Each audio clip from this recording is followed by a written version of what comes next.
Morning all. Good morning, Roxanne. Thank you for my brooms.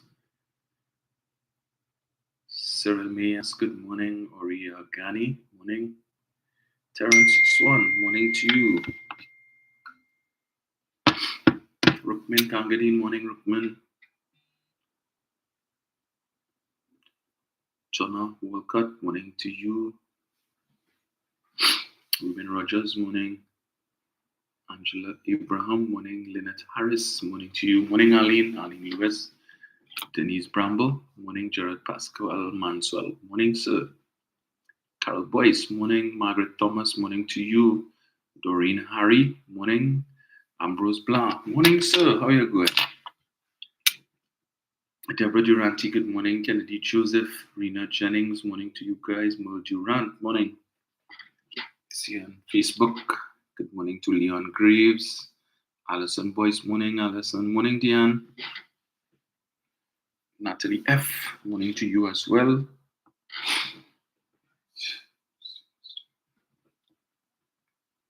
Shah, morning. Keelan Jackson, morning. Clay Carrington, morning to you. Adriana Alexis, morning. Let me see if this thing.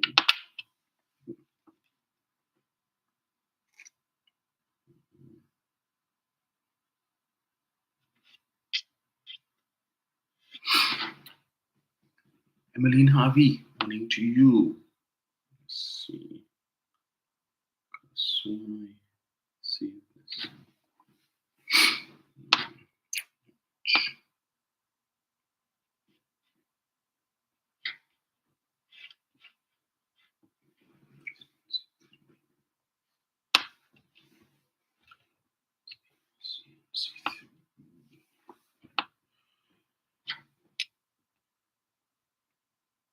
Thank you so much, Roxanne.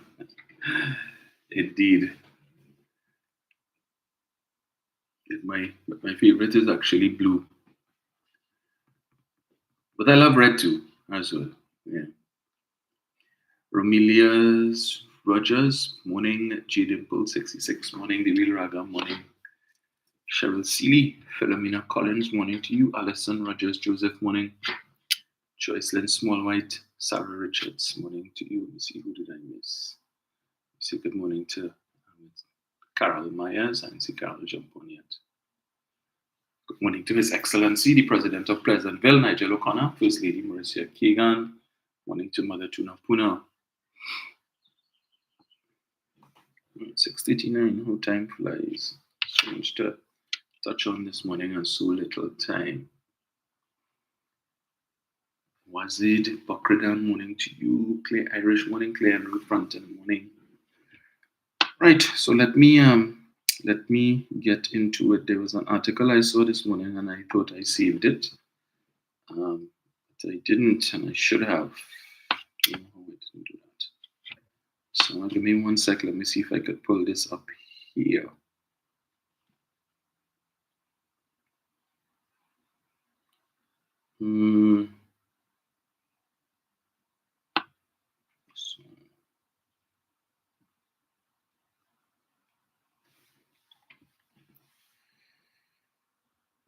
Let's see what here.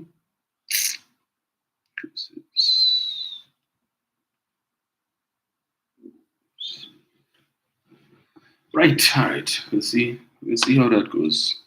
Don't know why I didn't save that.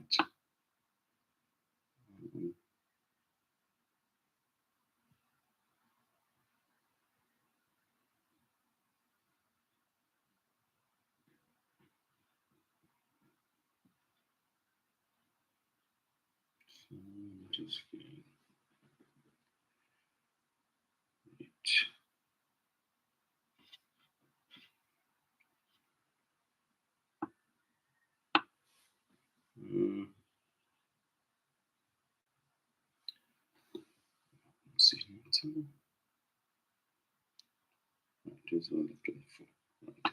Right, so good morning all. Thank you so much for joining me. Marlene West, morning. Judy Brown, Mario Che Guevara, morning. Marva James, morning again, Carol.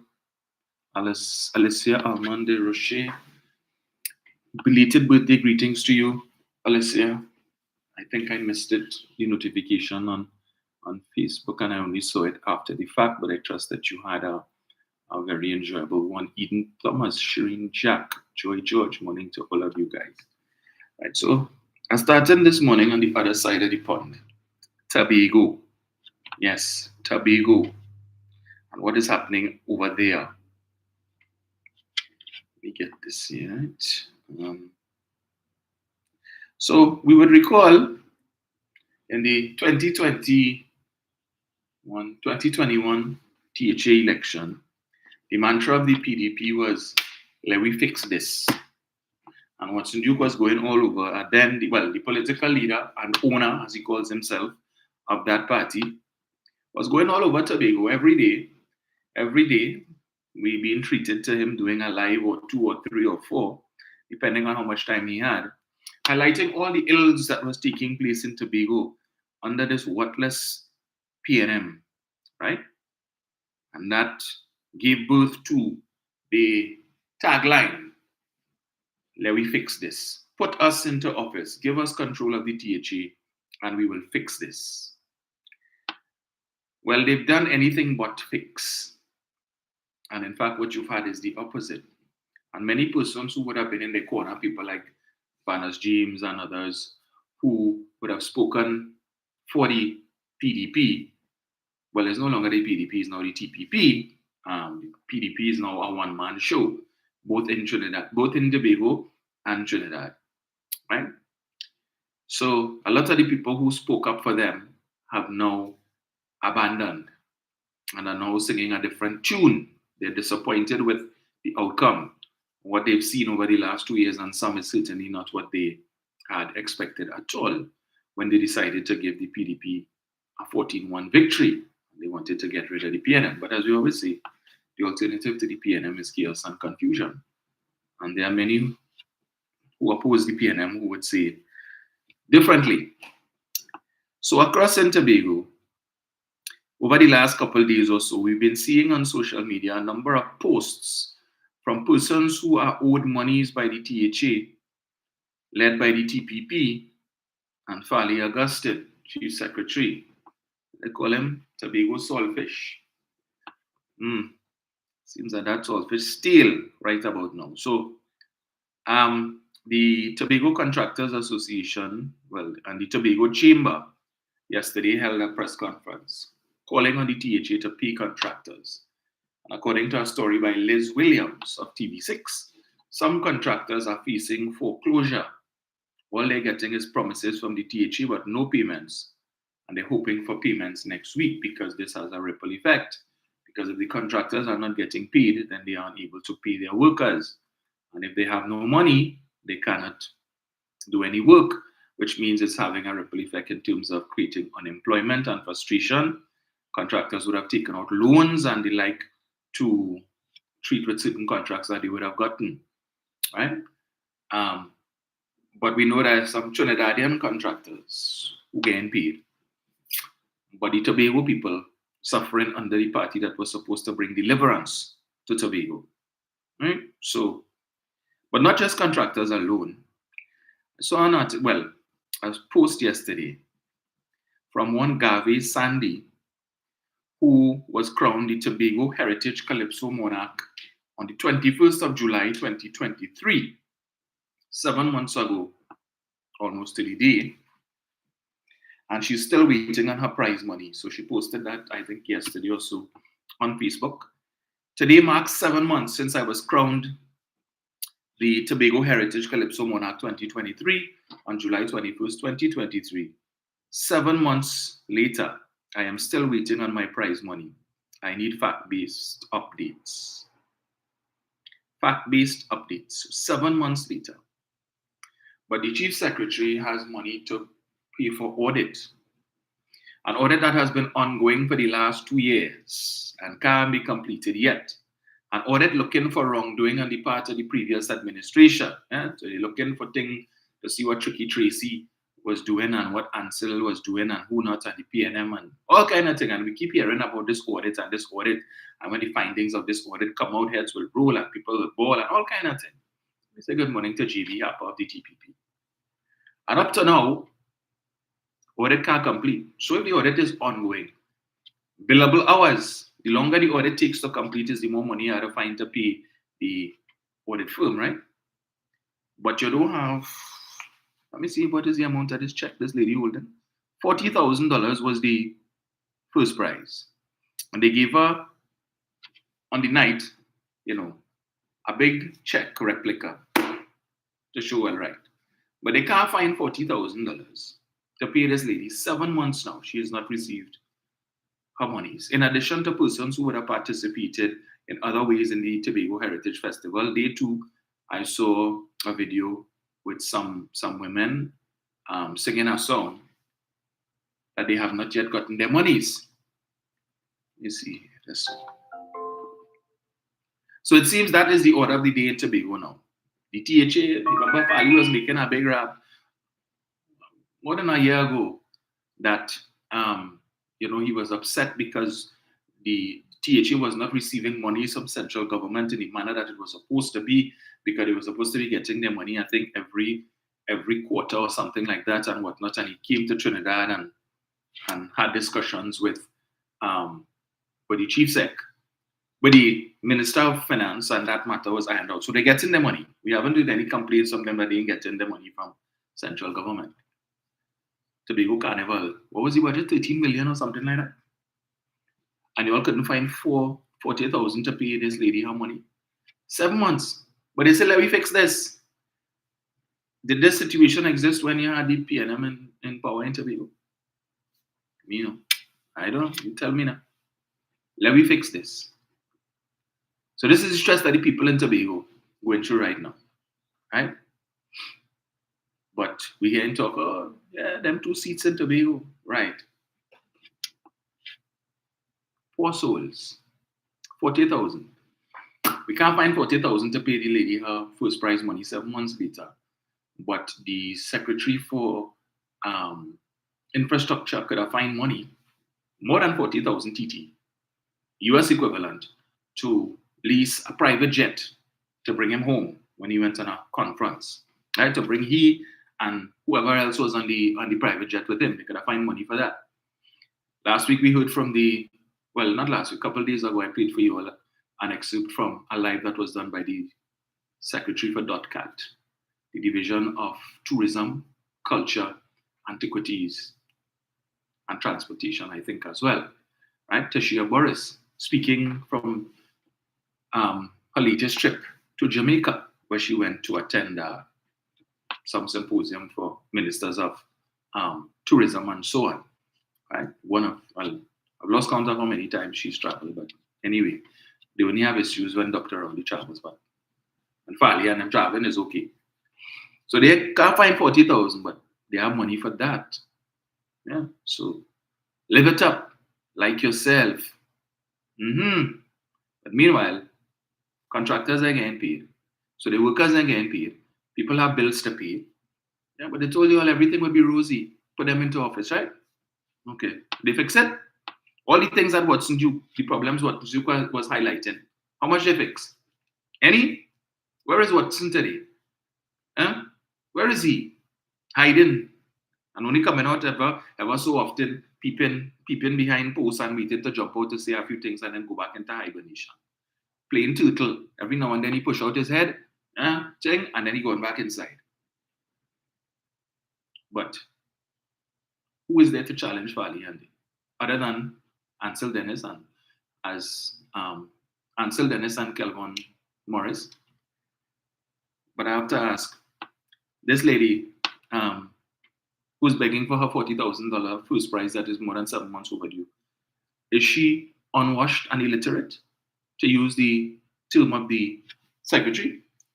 Because when you come into the public domain and you're spreading lies, and is this a lie? Is it that this lady is lying? Has she received her prize money and she's just looking for couture and bacchanal? Where's Bernie Jack Gregg to speak to these issues? Chief defender of Fali and the TPP. She wasn't defending him a few months ago when she was looking for a work for her son. A work that was promised to him by the PDP turned TPP. Yeah, because her son have all these passes and he went and he do a course in photography and they tell him he go get a work and up to now he can't get no work and all of that. Well, I guess he probably get work because she ain't talking about that anymore. No. So all this happening in Tobago, she has nothing to say about that. But the minute Dr. Rowley does a press conference, she quick to come and do a running commentary afterwards. She had to do a live. Every time Dr. Rowley does a press conference, she had to come on and do a live afterwards to regurgitate what he say and chastise him and all of that. Yeah, she's a strong Kamala supporter too because Kamala gave them a hospital and a gas station in Tobago. But where are you to speak up for these people? Well, yeah. Where Vanas? Where is Winsford? What taking place in Tobago? That's okay. Well, you're good with that because we know Vanna's position. But Winsford, what about you? What say you? We know you eating our food on whichever state body you're on, so you good. You have nothing to say about that. That will sort out itself. Whenever. Okay. Whenever.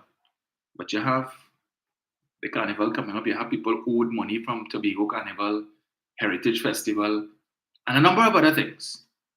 So what do you think will then happen when Heritage Festival comes around this year and people still being owed from Heritage Festival last year? You think they're going to say, well, yeah, that's all right. I know all owing me from last year, but that's no problem. Let me come and participate because it's for the culture. Because when they go into penny savers and they fill their trolley and they go by the cash register, they will say, it's for the culture. And they say, all right, no problem, you go ahead. That's always work, right?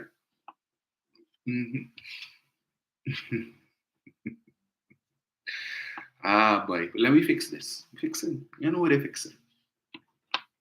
We'll see how that plays out. But I thought I would make mention to that and bring it to the fore, right? Because we told you all, we tell all you, the writing was there. What's he saying? Don't take flambeau to see in the night what you could see in sunlight. They didn't listen to us. Yeah. PNM people are just jealous, this and that, whatnot. Deliverance has come to Tobago, 14-1. And you're only going to see a change. Of course, I see Fali the other day, somebody did a composite picture on social media. Fali, when he first became chief secretary, as opposed to now. Boy, looking plump. Like nice. All up living it up in the chief secretary house and eating and drinking of the best. Meanwhile, you have people, contractors who don't know where and the workers don't know where the next dollar coming from. But the Trinidad contractors who work in Tobago, they have no such problems.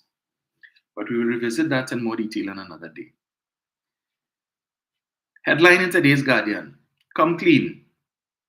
Guyana's vice president calls for Tobago oil spill probe. Power company distances itself from sunken barge. Shipment believed to have emanated from Venezuela. So we know from the outset of this oil spill matter, as investigations got underway with respect to the barge and the vessel that has overturned, Guyana from very outset admitted, yes, that the vessel was on its way from Panama to Guyana. Right? The Guyanese authorities have said that very early on. It was en route from Panama to Guyana. And the question I had asked was, why was the vessel going to Guyana? The authorities must have some information as to why this vessel was coming to Guyana, right? And that we weren't hearing. But all the conspiracy theorists, the likes of the Doug Lyer, Enel Roberts, the Paul Saran, I think is just now. Let me make sure I get the man name correct, not Paul. Something Saran, who is the deputy political leader of the NTA, and others, in the UNC, Wade Mark, Saddam Hussein, Rudal Munilal, David Lee, and others. All the conspiracy theories. Every day is a different conspiracy theory. P.S. Robinson, and all of these folks. And every time they come up with a different conspiracy theory based on their research, right, they want to put some licks on the government. And how it is the government don't know who owned the vessel. And how it is the government don't know this and the government don't know that. Right? So every conspiracy theory that comes out, the government's supposed to jump on it, right? Let me just play this one. Turn off this. Give me 1 second. Oh, shucks. Anyway, we'll deal with it. Let's take this off here.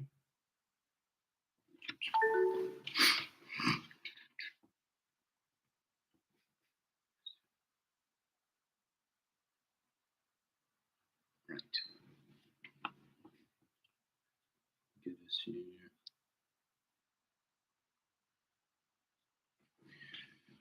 So, one second. This is the deputy political leader of the NTA. In Tobago a few weeks ago, the government of Trinidad and Tobago seems to be clueless as it pertains to the name and the owner of the vessel. It's been brought to my attention that a document, which is believed to have emanated from the Maritime Administration Department in Guyana, clearly shows the details of the vessel that is believed to be in question. It describes the barge under the alias of Solo Creek, the tugboat that was carrying it with the alias name Coolie Boy. It shows that the vessel is registered to an agent by the name of Rafik and Moore. And the name of the person in question is someone by the name of Rogelio Manuel. That doesn't sound like a Trini or a Guyanese name too. Imagine the Ministry of National Security in Trinidad and Tobago is a $6 billion ministry, and they can't even tell you what day of the week it is. And the plot thickens. It's alleged that several vessels that are involved in the contracts to supply Guyana with bunker fuel is now outsourcing this fuel from Venezuela, which is under sanction from the USA. If you ask the right questions, you get the right answers. Right. Now, this was going to be one of a Cravey Indulgence morning, but I think I'll spare you all having to play that guy. Yeah, the bald-headed lout. That is Enel Roberts. Just to touch quickly on an article in today's newspaper. Guyana VP Jack Deo wants full probe of Tobago oil spill. And the probe into the continued spillage of diesel into Tobago's waters from the sunken Gulf Stream barge took a new twist yesterday after Guyana media news outlet News Source reported that the country's Vice President Bharat Jagdeo had called for a full probe of the incident. This after multiple sources close to the Guyana government and the state-owned Guyana Power and Light Company revealed to News Source journalist Gordon Mosley that the vessel was destined for Guyana with fuel for the Guyana Power and Light Company.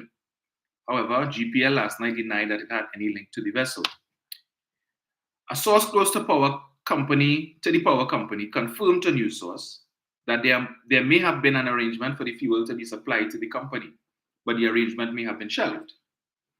The barge, which capsized and overturned into the sea off the coast of Tobago on February 7th, has spilled thousands of gallons of diesel into the sea, causing a major headache and cleanup exercise for the Tobago House of Assembly and government authorities. Both Guyana and TNT are investigating the incident, since the crew of the Solo Creed, which was towing the barge, are still to be located. Jagdeo yesterday told News Source that there is need for a full probe with regard to the incident and the possible links to the Guyana Power and Light Company. We should have a full-fledged investigation, and we want to establish what the facts are. And if the fuel was to come to GPL, we should know about that. But from what they have said, so far, they have said to us that they had no agreement with any company that has been identified globally. These are the companies that own the tug and the name of the vessel that has overturned in Trinidad and Tobago. They have no commercial engagement with them. News Source reported that while there may have been no engagement or agreement with companies that own the overturned vessel or the barge that was accompanying it, there was reportedly a deal with Guyanese individuals to supply the fuel to the power company.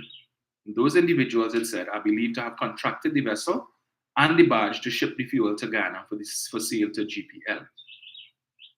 And Jagdeo told the media house that the state-owned power company should make its records and contracts available.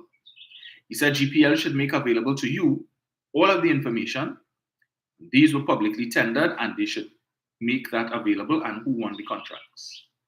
There was also concern about the source of the fuel that was spilled, because marine tracker websites show the vessel was picked up in satellite images in Pozuelo Bay, Venezuela during the entire final week of January. It is suspected that more than 35,000 barrels of fuel might have been purchased from Venezuela, which would be against current US sanctions against that country. But Jagdeo said he was unaware of the original source of the fuel. So he is unaware. The barge was en route to Guyana. They have no details, right? But all these conspiracy theorists in Trinidad expect that the government of Trinidad and Tobago, 1 week after the oil spill, is supposed to have all the answers. Yeah? Supposed to have all the answers. So this clown, the NTA deputy political leader, talking about the Ministry of National Security is a $6 billion ministry. $6 billion ministry, and they don't even know what day of the week it is. Okay? I wonder what he had to say about this morning. Nothing. It goes on to say, I'm not sure where the fuel was bought, but the thing is that GPL can easily give you the dates when we tendered, the bids they received, who won the bids, and the contractual arrangements we had with them. Full transparency on this matter, Jagdeo said. When questioned on the issue, Ghana's Minister of Public Works, Juan Edgehill, who holds ministerial responsibility for GPL, said conversations on the matter were ongoing. 2 weeks later, conversations on the matter are ongoing. The conspiracy theorists in Trinidad have no problem with that. Ghana, it can take as much time as you all want. That's okay. That's okay. You know, as much time as you all need to get to the bottom of it, you all go ahead. Trinidad, same conspiracy theorists. It's 2 weeks. It's 3 days. How would the government don't know yet? And we could go up on the internet and we could do this and go to this website and that website and we could track and we could get the name of the vessel and all of that and how it is. Ghana, all it take all the time. Trinidad, we're on with Small Pin. It's a whole 2 weeks and Small Pin can't give me no answers yet. I continue. As far as I am aware, and this is Mr. Jagdeo, the Minister of Public Works. Right. Meanwhile, maritime sources who have been probing the satellite images recorded by tanker tracker websites reveal that the last images of the vessel being towed were captured just 2 days before the catastrophic fuel spill. It is also believed that based on the satellite images captured, the vessels were being tracked throughout their journey and just before the spill. Mosley reported that TNT and Guyana authorities have been working closely on the probe into the oil spill as they attempt to ascertain ownership of the overturned vessel and the whereabouts of the crew. Right, so Mr. Mosley is saying that the authorities in TNT and Guyana have been working closely on the probe. So Guyana doesn't know yet who owned the vessel, but it was en route to Guyana. They admit that very early on, but they don't know who owned the vessel. It wasn't en route to Trinidad and Tobago. We had no involvement in that transaction whatsoever, contrary to what it is you're hearing from the Doglaya, right? That bald-headed lout, that idiot, that moron that Mrs. Prasad Bisesa would foist on you as a minister, should they win office next year. Every day he doing a doubles and coffee, 2-3 times a day and have plenty to say. And all kind of conspiracy theories about Delcy Rodriguez and Astrobal Chavez and Wilma Ruperti and all kind of things. And Delcy come here under COVID and sanction plane and all. I don't know what that have to do with this. Mr. Young went to Venezuela a couple days ago. They don't know what he went for. Biden has to deal with issues pertaining to, of course, the Dragon gas deal and so on. But the conspiracy theorists want to tell you is because they went to cover up this whole issue with this oil spill and with, well, we hear now is diesel, right? This fuel spill that he went across data so that they could organize the stories and all kind of thing, right? And these people continue with the conspiracy narratives to make the country look bad. Yeah, I have never seen a country of conspiracy theorists such as Trinidad and Tobago. They don't care if it is that this draws unwarranted sanctions. They don't care that we have a US embassy here that monitors these things and listens and so forth. They love to do that, right? Love to do that. I continue. Meanwhile, Mosley reported that prominent Georgetown businessman Mohammed Kulanda of the Queensway Company has distanced himself from ownership of the vessels associated with the spill and any linkages to trading fuel. In a statement, Kulanda said he has never owned any fuel boat and has never been involved in the trading of fuel in Guyana or anywhere else in the world. He made it clear he has no knowledge of the vessels involved in the incident. The statement was issued by the businessman after an anonymous Facebook page alleged that he had links to the vessel that caused the spill. He said he has since filed a police complaint over the social media post. Don't know how many of you would have seen that post where the allegation is being made that the Guyanese vice president, his name get called up in the thing too. It is interesting, right?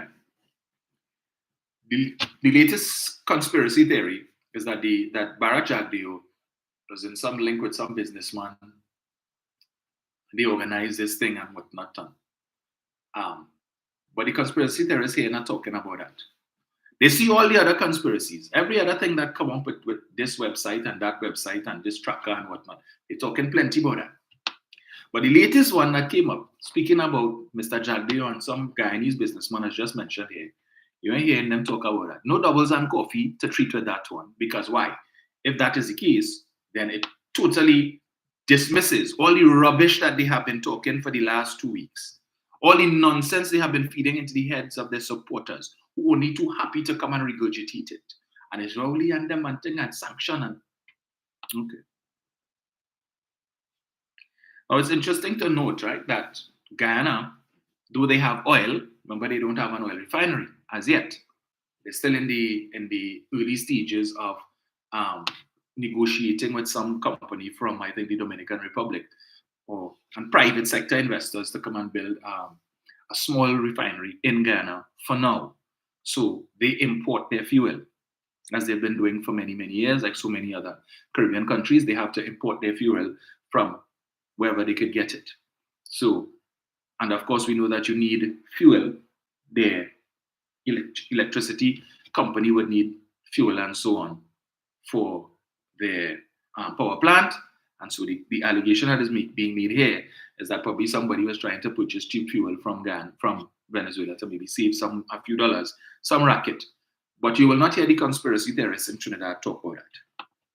If it's not involving Stuart Young and Keith Rowley, they don't want to hear about it. Dismiss it. We're not going to give any life to that.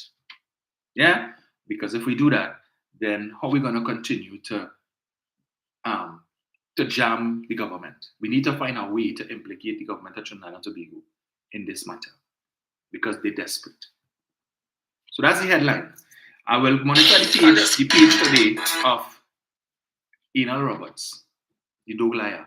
Let me see if he's going to do a doubles and coffee to address the headlines. And if he does, he'll say that the Guardian or whichever newspaper speaks to that issue, that they're trying to defend the government and that that's the 1% supporting the PNM and all kind of thing, right? Because the facts, they don't like facts.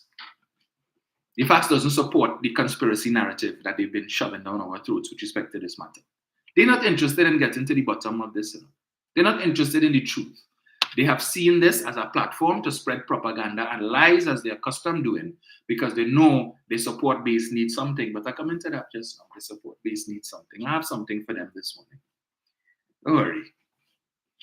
Let me see. I wonder if Ricky on here, boy. Never. I wonder, Ricky, you there? Now, they're probably across listening to some of them to the ground report. Because when I was doing the live on Tuesday, and I'm looking at my phone and I see my name pop up in the notifications from one Tapish, I can't remember Tapish last name, and Jerome Moses. So they are looking at viewing the ground report on Facebook and calling up my name in the mouth, right? I don't know what it is that they just probably love how my name tastes in the mouth, right? Claiming that I am some nondescript person on the live on ground report, and I'm using some alias and whatnot to come on there. I don't have time for that. The only time I would listen to, I don't listen to the ground report, right? The only way I may happen to listen to the ground report is if, perchance, the last radio station that I may have left my radio on when I come out my car, when I reach home, is 104, which is almost never.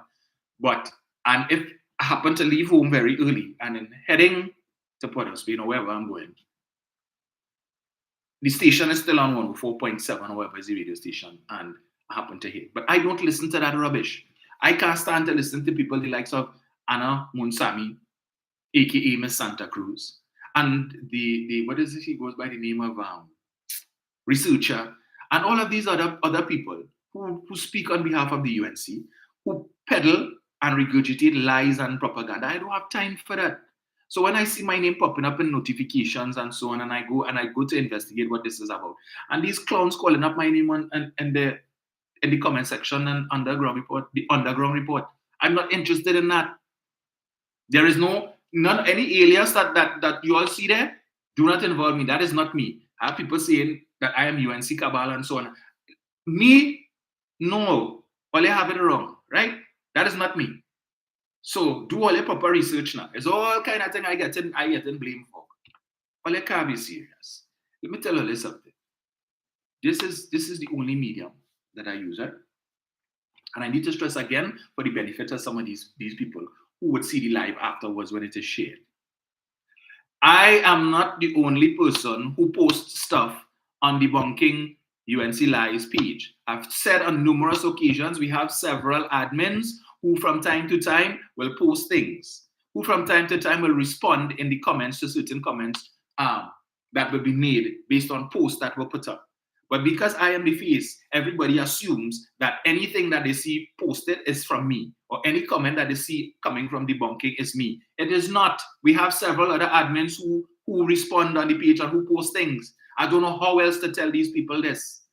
But everything they see pop up, they assume that it is me. How else do you want me to tell all that? I don't know.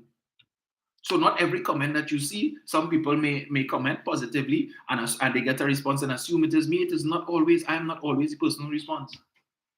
Okay, so I just thought I would put that out there. But, so an interesting thing happened last night. I don't know how many of you all look at Gael, the channel. But there's a program called, before I get to that, let me touch on one of them before I get to it.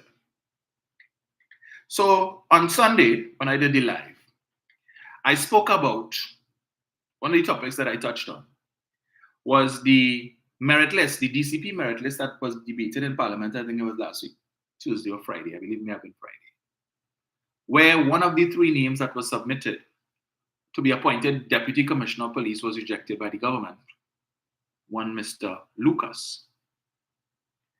And I mentioned to you that Rudal Munilal, when he was contributing to the debate, sought to disparage, to some extent, let me see if I get this here. Why this thing not connected?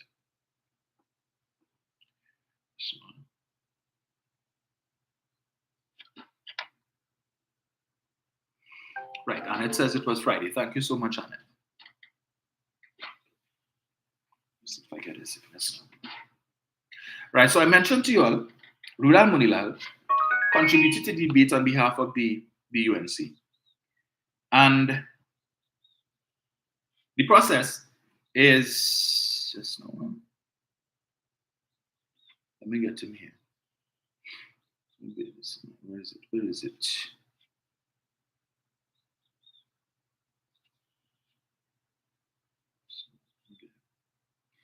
Right.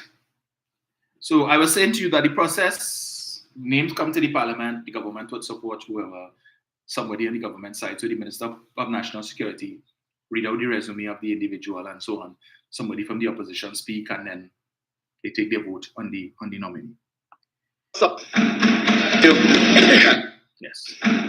Thank you very much, Madam Speaker. Madam Speaker, having moved on to a second name before us for approval, I just want to spend a few minutes to speak to the nominee before us, Mr. Wendell Hernandez Lucas, LLB, LPC, LLM, now looking for JOB. Madam Speaker, the candidate, of course, as the minister before me indicated, has given years of service to the Trinidad and Tobago Police and to the people of Trinidad and Tobago, has a track record of accomplishment, certainly of qualifications, participation in professional membership across the board, has been involved as the nominee before, as a leading figure in training, in presentations and so on a host of topics related into law enforcement, and has also some significant experiences abroad in participation at international fora. And of course, is another candidate before us with some experience in operations. Madam Speaker, my first observation is that we are presented in this parliament with the CV or curriculum vitae of candidates. Those of us on this side may not have a lot of capacity to test a CV or resume. We will not have the organizational resources to inquire into a CV as to if someone says, for example, they participated in a seminar in Atlanta. We may not have any way of knowing whether that's true or not, but we operate on a certain principle that what is presented to us in a resume is accurate. Is accurate, and it is not something that we ought to stand and question. So when you look at the resume, it is a resume that has significant participation at international events and so on. Across the board in several issues involving terrorism, cybercrime, which is, as we all know, which is a major issue to face us in the next 10, 20, 30 years or so. Cybercrime, gang investigations, prosecutions, economic crime, financial crime, and so on. Now, Madam Speaker, Mr. Lucas has an impressive CV, and I just wanted for the record again to indicate that this appointment, this process to lead to the appointment of a substantive Deputy Commissioner of Police is also the subject. There is also a question as to the procedure used by the Police Service Commission. Now, when a candidate comes to us in a 4-page CV, we reflect on the CV. If the candidate is before us as a physical body, as they do with the congressional system in the United States, we can look to the candidate and ask questions. And that is a way of interrogating, examining a candidate in full public glare. In the absence of that process that we don't have, and maybe one day we will, we can ask certain questions to the candidate and to the Parliament based upon the CV. Now, there was a time, Madam Speaker, when the Police Service Commission was mandated by law to hire consultants and international experts and so on to assist with their process, their interview process, their assessment process, their stages, their recruitment, and so on. That has gone. They have changed that upside down so that it is the members of the Police Service Commission now, it is those members who really undertake this task almost by themselves with some administrative help and so on. But they decide. Now, we have raised on public record already, we have raised matters of process involving the appointment of Commissioner of Police and Deputy Commissioner of Police. The appointment of Mr. Lucas, or the pending appointment of Mr. Lucas, is predicated on the work done by the Police Service Commission in arriving at this name as opposed to somebody else. Now, we don't know the process. We are not provided, and maybe we should be provided with further materials as to the interview, as to the assessment, the application form, role playing, management of communications, and so on, which they are assessed on, so that the Parliament has an understanding of the process used, who the other candidates, where they line up in terms of marks and so on. Because, Madam Speaker, quite recently, in an interrogation before the Joint Select Committee on National Security involving no lesser person than the Commissioner of Police, there were questions raised in the aftermath in the public domain as to what really was this process that gave the arrival of a candidate. That was a serious question raised in the public domain, so much so that the Prime Minister, not on one, but on 2 occasions, had to go in the public and issue statements in the public to the effect of one ought not to be condemning a Commissioner of Police or Deputy Commissioner of Police. Well, there's a little more that I want to do in the interest of time. So here he starts off there with the man's CV in his hand, talks about LLM, LLB, and then he goes on to make light of the qualifications of Mr. Lucas by saying that after all, he calls all of these different acronyms and so on, LLB, LLM, and so on, now looking for GOB, right? And I continue to say he's a quintessential clown. But he questions, it seems, the veracity of Mr. Lucas's CV and the contents of CV in terms of Mr. Lucas's accomplishments, because he probably, in preparation for the debate, looked through it and say, wow, boy, all this thing this man do. And I am Dr. Munilal, and my CV isn't so impressive. And here it is that you have this fella, who is just a mere police officer, have all of these credentials after his name. Really? I wonder if this is true or if this is a makeup thing, because you know what they say? What they say about police? That some of the most dunce people that have is police. There's a running joke about a police officer who pulled a man over on Abercrombie Street for a traffic offense. And when he attempted to write up the ticket, he had to ask the man to just proceed on Park Street because he couldn't spell Abercrombie. Remember, there are those things, right? So I don't know if people will figure, really? All these things this man accomplished? And, and then he goes on, of course, as you all just heard in the last bit that I played there to talk about Willa Christopher. He didn't mention her by name, but people want to know after that Joint Select Committee interrogation, how the hell Willa Christopher could be the Commissioner of Police. Remember Johnny Abraham talk about when certain people were studying, he was beating the streets and all of that. Yeah, because you know what they say is, but clearly he has an issue with, as he mentioned there's no way of confirming what we see in this CV. But I wonder if it was somebody else, if he might have been as apprehensive. Maybe Mr. Dulal Chan, if he would have had an issue, he'd probably question that. No, we go in with that. Because remember, Sad said, while their children, when their children were beaten book, the children of the African community was beaten pan, right? So Mr. Lucas supposed to be beaten pan, not beaten book.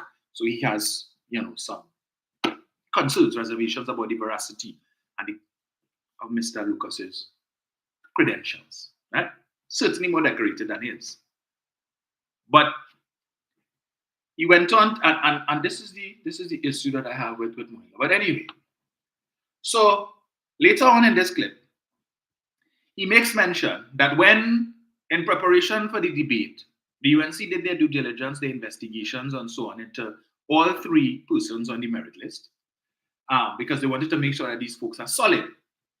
And in the process of doing their due diligence and investigations, it was brought to their attention that Mr. Lucas, who's an attorney, as you heard he mentioned there, in addition to being a senior police officer, may have represented persons known to the PNM, according to what he said. I didn't play that part.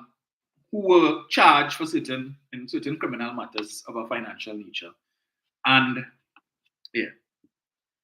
so therefore, and then he went on to say, but he expects that the government, because the persons Mr. Lucas is alleged to have represented is affiliated with the PNM, that Mr. Lucas's nomination would be approved by the government. And subsequent to that, comes sometime in May of this year, when he expects that Willa Christopher's contract will come to an end, that the government will decide they're not going to extend her contract and they're going to appoint Mr. Lucas to act as Commissioner of Police, right? Much to his disappointment, the government did not support Mr. Lucas's nomination. Now, it's interesting to note that this would have happened on Friday. We heard nothing from Gary up to Sunday when I spoke on the matter. I told you all, I didn't see Gary put out nothing on his Facebook page with respect to that matter, the process. And I mentioned to you all that this, to me, highlights why the process may be somewhat flawed. And I was saying that if the government or if the National Security Council has information that disqualifies a potential nominee, what should they do with that information? Should they provide it to the Police Service Commission, knowing that the Police Service Commission may be in the process of selecting persons, doing their interviews, and they may not be in receipt of this information, as was the case with the infamous merit list that was withdrawn. And people were saying that, Dr. Rowley tried to think and he wanted to get rid of Gary and he intercept merit list and so on. The point was made. The Prime Minister had information.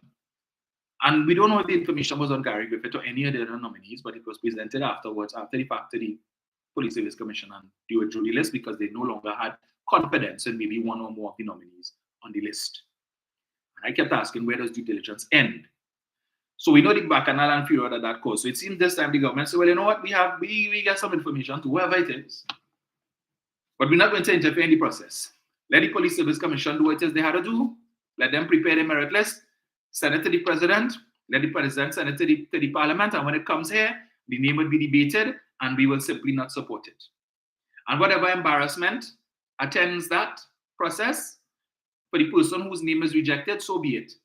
Whereas the government could have spared this person the embarrassment. They send whatever it is to the Police Service Commission, and if they feel there's some there, they say, well, all right, we have a question mark over this name, so we're not going to offer this name at this point in time, right? Because we need to do further investigations. So let us not have the man's name or woman's name go to the parliament, have it debated, and then the government rejects it. And then there is questions in the public domain. Well, what went on there? How come? Why? And that is what is happening now. So Mr. Lucas's name is all over the place, all kind of allegations and so on. But the point I want to make is this. Subsequent to that, there was a letter, a document came out in the public domain. Let me see if I get it here. Purportedly from one, what's his name, boy? It's Totaram Duki. Let me get this here. Just now. Let me get this here. I don't know, some of you all may have seen it already. Right. And I suppose I didn't want to read it before because it was not signed by Mr. Duki, right? Right. Totaram Duki, Assistant Commissioner of Police, retired, former head of the Fraud Squad, former head of the Professional Standards Bureau. You all know that is the entity that investigates police wrongdoing. It is not signed. And this letter is dated the 22nd of June 2023 to Suzette Martin, Senior Superintendent of Police, Trinidad and Tobago Police Service, 112 Matco Building, Henry Street. Allegations of criminal conduct with misbehavior in public office and breach of discipline perpetrated by Assistant Commissioner of Police, acting Wendell Lucas. And this is what it says. I assume I did not want to read it before because, as I said, it wasn't signed, and therefore the credibility or veracity of this document was up in the air. But Mr. Griffith, Gary Griffith, has since responded to this document by sending a letter to the David West, the head of the Police Complaints Authority, in response to this. So I can only assume that, yeah, because Mr. Griffith's name called up in it. This correspondence serves to inform you of the allegation of criminal conduct with misbehavior in public office and breaches of discipline committed by then acting Senior Superintendent of Police Wendell Lucas, who is also an attorney at law. I was the lead investigator into these allegations. On or around blank 2019, I was assigned to conduct an investigation of a report made by officers of the Customs and Excise Division into allegations of suspected misbehavior in public office and breaches of discipline against the then head of the Financial Investigation Branch, FIB Superintendent Lucas. He goes on to make certain allegations that it was alleged in 2019, the branch led by the subject, who was the commander acting, was undertaking a joint money laundering investigation with the Customs and Excise Division against a foreign used car dealer, Videsh Susanka, from Central Division. The investigations at the Customs and Excise the investigators were Esdel Francois and Ms. Suzanne John. The latter, a grade 3 customs officer. It goes on to claim that Mr. Susanka was at Customs House, Port of Spain, and was about to be interviewed pursuant to the judge's rule for money laundering by Ms. Esdel Francois and Mrs. Suzanne John, when around 11 a.m. the subject entered the interview room and introduced himself as Susanka's attorney. The subject produced his identification card, which was photocopied by the customs officer. The subject sat in on the interview representing Susanka's interest and provided advice to him during the interview. The subject did this duty at the FIB. I continued investigating the station diary at the FIB and obtained written statements from both Mr. John and Ms. Francois. I also obtained the contract between the subject and the acting commissioner, Stephen Williams, who was the acting commissioner at the time the contract was made for the subject to engage in law practice as an attorney. I read the contract and observed the contract had conditions enshrined therein, to wit, inter alia: 1, the subject must not engage in legal issues in which the state has an interest, or 2, the subject is to engage in legal issues that is non-contentious. The subject breached both conditions as he was leading the FIB, which was engaged in a joint, and doesn't see why. My investigation against the subject was almost completed. There were only 2 outstanding issues, namely 1, to interview Mr. Susanka, and 2, follow the financial footprints between the subject and Mr. Videsh Susanka. He goes on to say that on the 18th of November 2019, he was summoned to the Commissioner of Police, Gary Griffith's office at the 6th floor of the administration building. He says that on arrival, he was told to wait. The commissioner will see him shortly.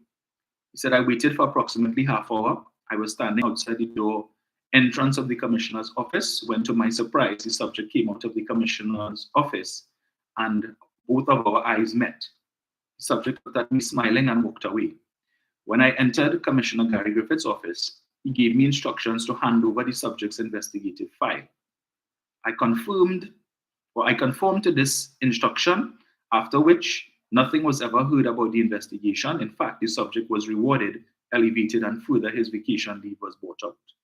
This subject should never be officially associated with white-collar crime investigations, and it must be very awkward for the stakeholders such as Customs and Excise Division, Financial Intelligence Unit, Bankers Association, Immigration, and the Office of the DPP, to mention a few, all of whom are deeply involved with white-collar crime and so on. Right? So this document for Mr. Tutaram Duki. So these are claims that Mr. Duki is making with respect to. Now, Rudra Munilal raised this issue in his debate that I was just playing there, right? He said their investigations revealed that on 2 occasions, Mr. Lucas would have represented persons while he was a senior police officer and so on and whatnot, contravention of whatever rules and so on, right? He brought that into the public domain. When he said that, so I'm certain Mr. Griffith more than likely would have viewed those proceedings or heard about it subsequent, because it was reported the following day in the newspaper that Mr. Lucas's nomination was rejected. So he was aware. Mr. Lucas would have worked under him while he was Commissioner of Police. He said nothing on Saturday, nothing on Sunday, right? On Monday. I think he put anything on Tuesday. Anyway, yeah. No commentary on the matter whatsoever. He never came to Mr. Lucas's desk. However, when this document started to circulate, and he named get called up in the couture, where Mr. Tutaram Duki is making a claim that he gave the file, the investigative file, that he was building on Mr. Lucas to Mr. Griffith, and that Mr. Griffith took the file, and that was the end of the investigation according to Mr. Duki. Then Gary the Great decided he needed now to speak because he named their call up. But before, he had nothing to say. He didn't want to come out and say anything about the matter. But as he named get called up anything and this document circulated, all of a sudden he decided he wanted to respond. So yesterday he sent a missive to the to David West. Let me get it here. All in all, I'm pleased to say that let me get it here.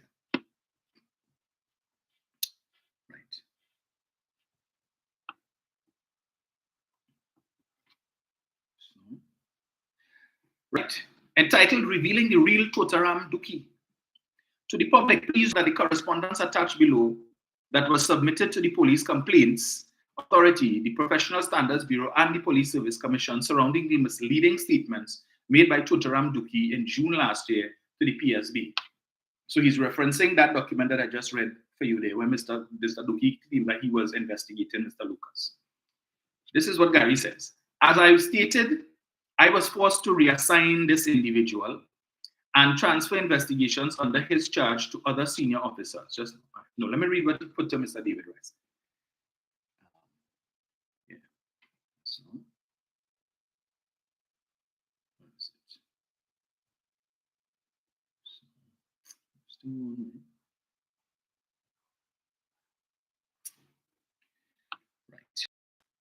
Dear Mr. West, I write to bring to your attention a matter of utmost importance with regards to a report made to the PSB by retired ACP Tutaram Duki.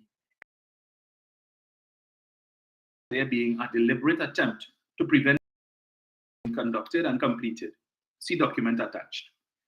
Duki shared that before meeting with me on November 18, 2019, the subject of one of his investigations, Wendell Lucas, came out of my office and smiled at him, connecting that to the fact that he was being transferred from heading the PSB and as such had to hand over certain files of investigations being conducted. It appears he attempted to insinuate conspiracy and nefarious intent. During my tenure as Commissioner of Police, there were several serious major investigations pertaining to the same Mr. Duki, which prompted my decision to reassign him from the sensitive PSB, as no police commissioner could have someone lead sensitive investigations while simultaneously having of several other investigations at the same time. His subsequent responsibility was to review the manpower audit report and implement strategies based on his review. Unfortunately, Mr. Duki was unable to implement any strategy or even submit one report during his year-long assignment, as is normally Gary Griffith's style. It's to impugn people's integrity when they corner him. But anyway, this lack of progress was not surprising considering his prior actions, such as the arrest of a sitting minister of government without having the basic courtesy of even informing or briefing me as Commissioner of Police beforehand, and being so arrogant to double down and perceive that it is appropriate that the most junior police constable could arrest even a prime minister without senior officers being made aware. So it appears Mr. Duki was the officer who charged Marlene McDonald. And apparently what Gary is saying here is that Mr. Duki didn't inform him that he would arrest Ms. McDonald. But Mrs. Prasad Bisesta apparently knew Ms. McDonald was going to be arrested because, as you recall, the Prime Minister told us this, that the late Marlene McDonald came to him and told him that Mrs. Prasad Bisesta informed her that the police, that they were coming to arrest her. But Gary said he didn't know. He knew nothing about that. He just read about it, he see it in the newspapers, or he saw it live on Facebook or whatever it is when it happened. And he didn't know about it. But Kamla knew about it long before him, right? But he was the commissioner. In Mr. Duki's report to the PSB, he also mentioned that I, Gary Griffith, instructed him to hand over files pertaining to Wendell Lucas's investigation on the 18th of November 2019. Here again, the inference is of some sort of conspiracy and nefarious intent, and giving the impression to some that I directed. I just think keep doing this thing. And so,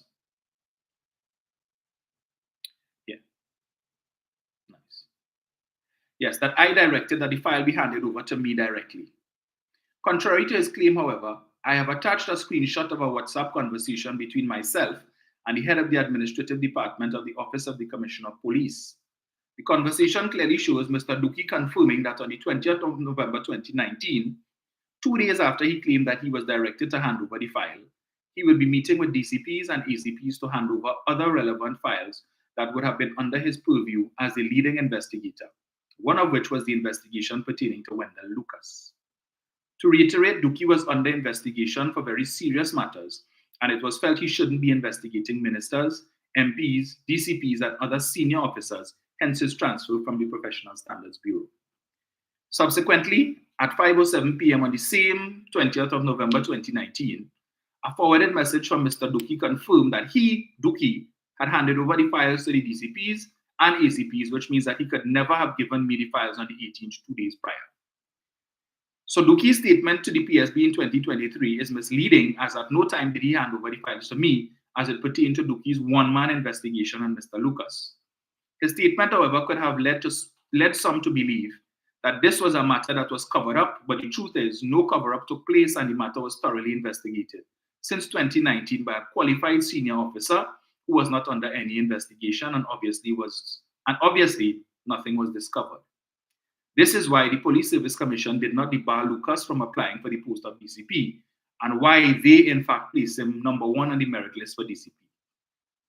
This action by Duki must raise concerns about the accuracy and intent behind Mr. Duki's report to the PSB, especially as it is not surprising that his report as a civilian, inclusive of virtually seeking a status update and making recommendations and conclusions regarding an investigation, submitted to the PSB in June last year, somehow gets into the hands of the media and maybe even parliamentarians several months later. It is also hoped that the PSB, in fact, also ascertain the status of several investigations regarding the same Duki as they were near completion prior to my departure from office in the TPS. I bring this matter to your attention in the interest of transparency and integrity, whatever, right? So that's Gary seeking to defend himself.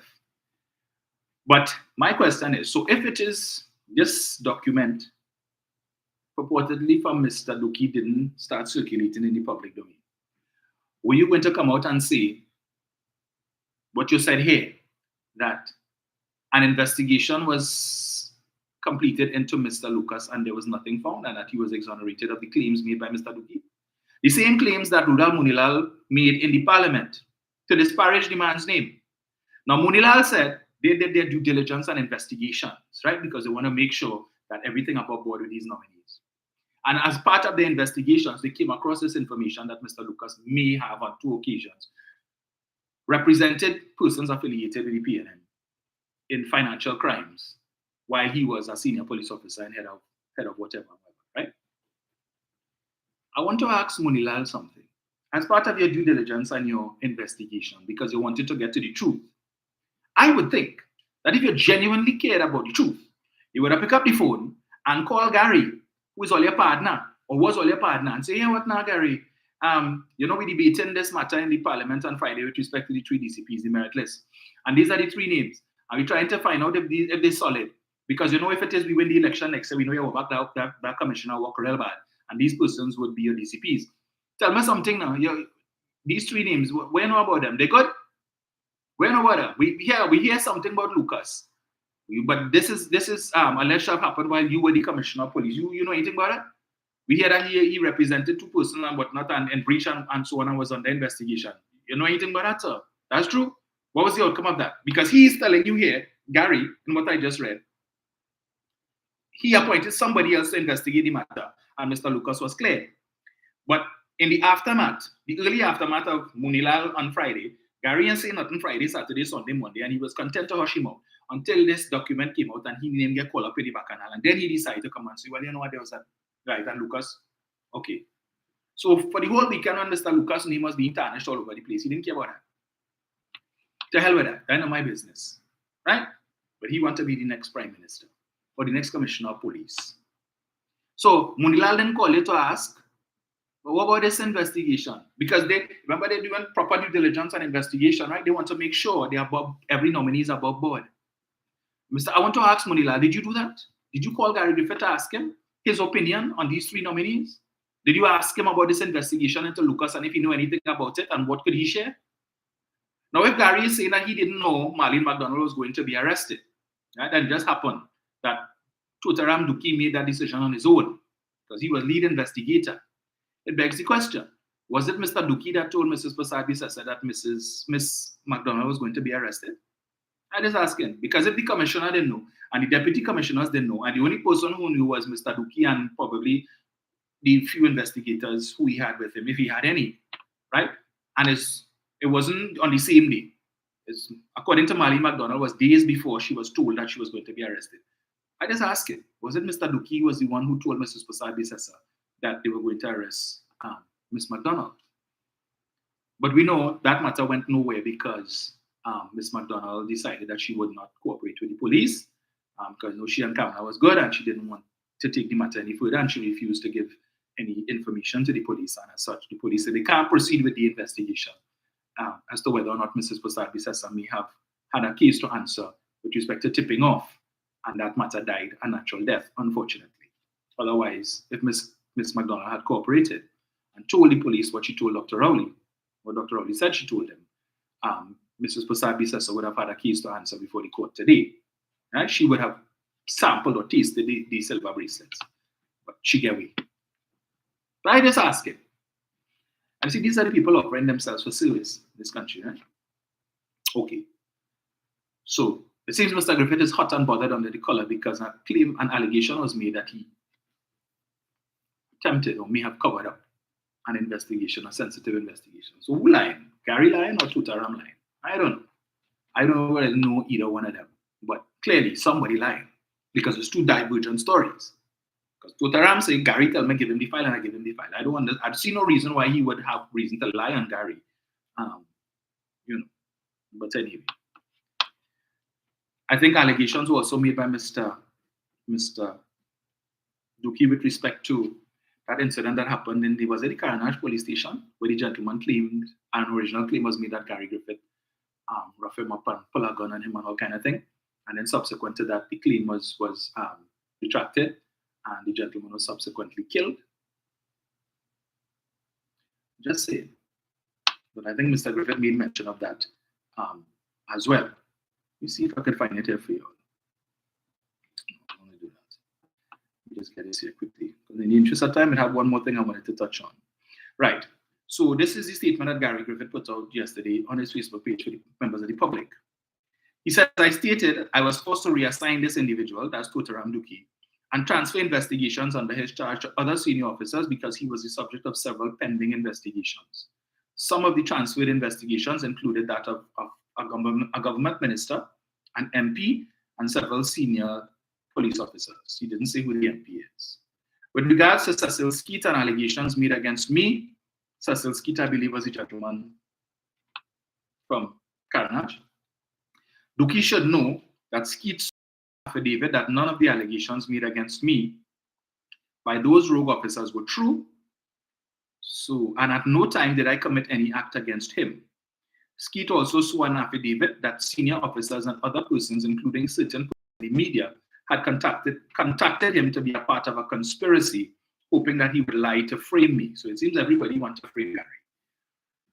Tutaram, Mr. Skeet wanted to frame him. All of these officers from the Karanaj police station wanted to frame him. Senior officers wanted to frame him. Members of the media wanted to frame him. The Prime Minister, the National Security Council wanted to frame him with respect to the firearm users license issue. The Police Service Commission wanted to frame him with this investigation, Stanley John. Everybody want to frame Gary.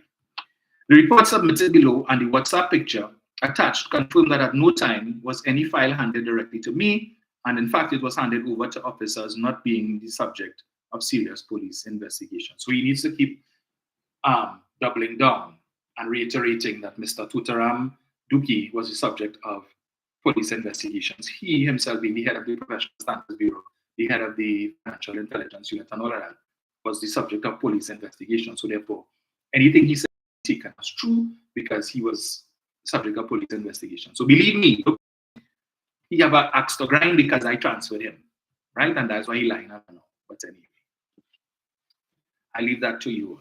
Yes, yes, Henry, he's Mr. Frame. should be working in a photo studio. Everybody would want to frame him, right? Yes.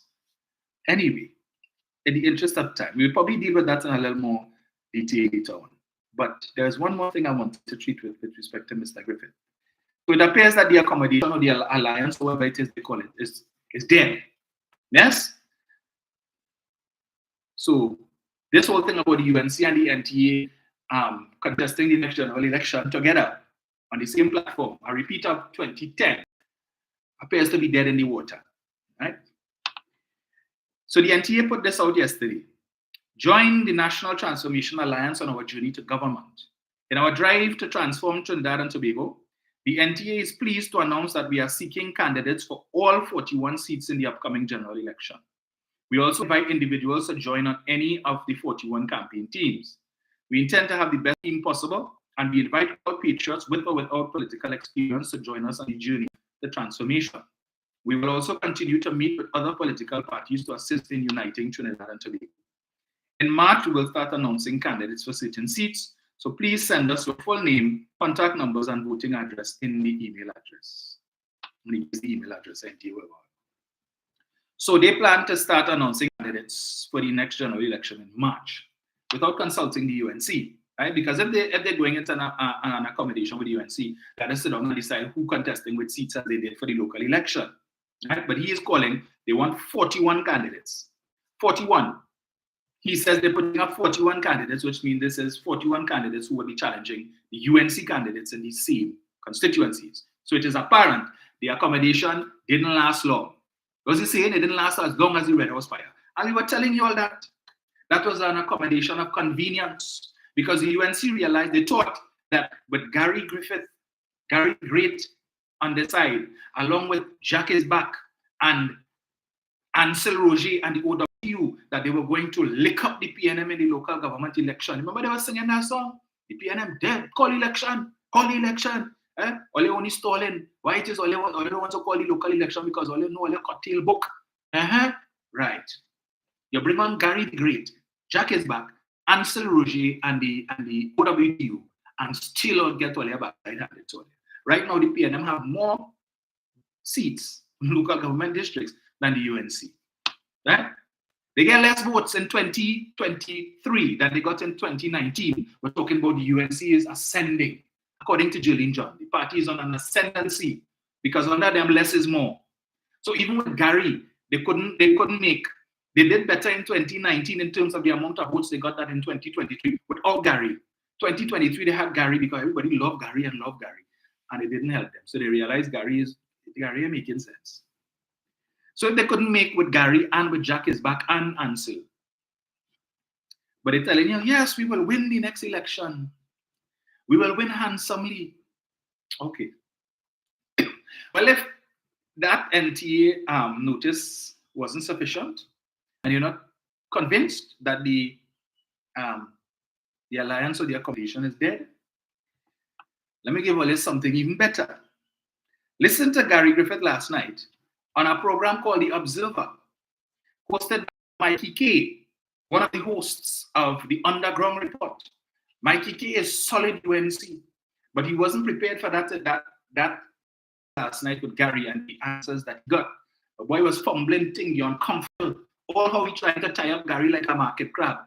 And Gary did what he says. He forget that he didn't know who he was dancing with. But let me listen. Boy, never a dull moment in Sweet TNT. That's not. Let me get this here. This morning, Kamala probably seething. Because remember, the talks, right? The crime talks, Gary only appeared at one. And we were trying to understand how come it's only one he appeared at. Because then the UNC tell us Gary have all the answers to solving the crime situation in the country. Put Gary back as Commissioner of Police and crime done. But only one meeting he attended. Listen to this. Hold all your horses. Guess no. And I read in the comments on Facebook last night, I watched by them UNC supporters, they blue, yes. Well, oh God, all them PNM talk show and them going and have a field day today with what Gary said last night. Let me get it here for you. Yes, no. Right. I'll connect this thing here.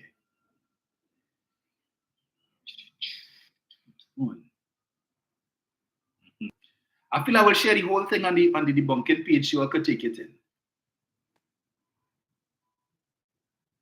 Let me say good morning to the PNM social media committee. Well, they need to do something with this, right? Listen to Gary. Just let me get it here. Let me say good morning to. Anyway, no, let me not go there.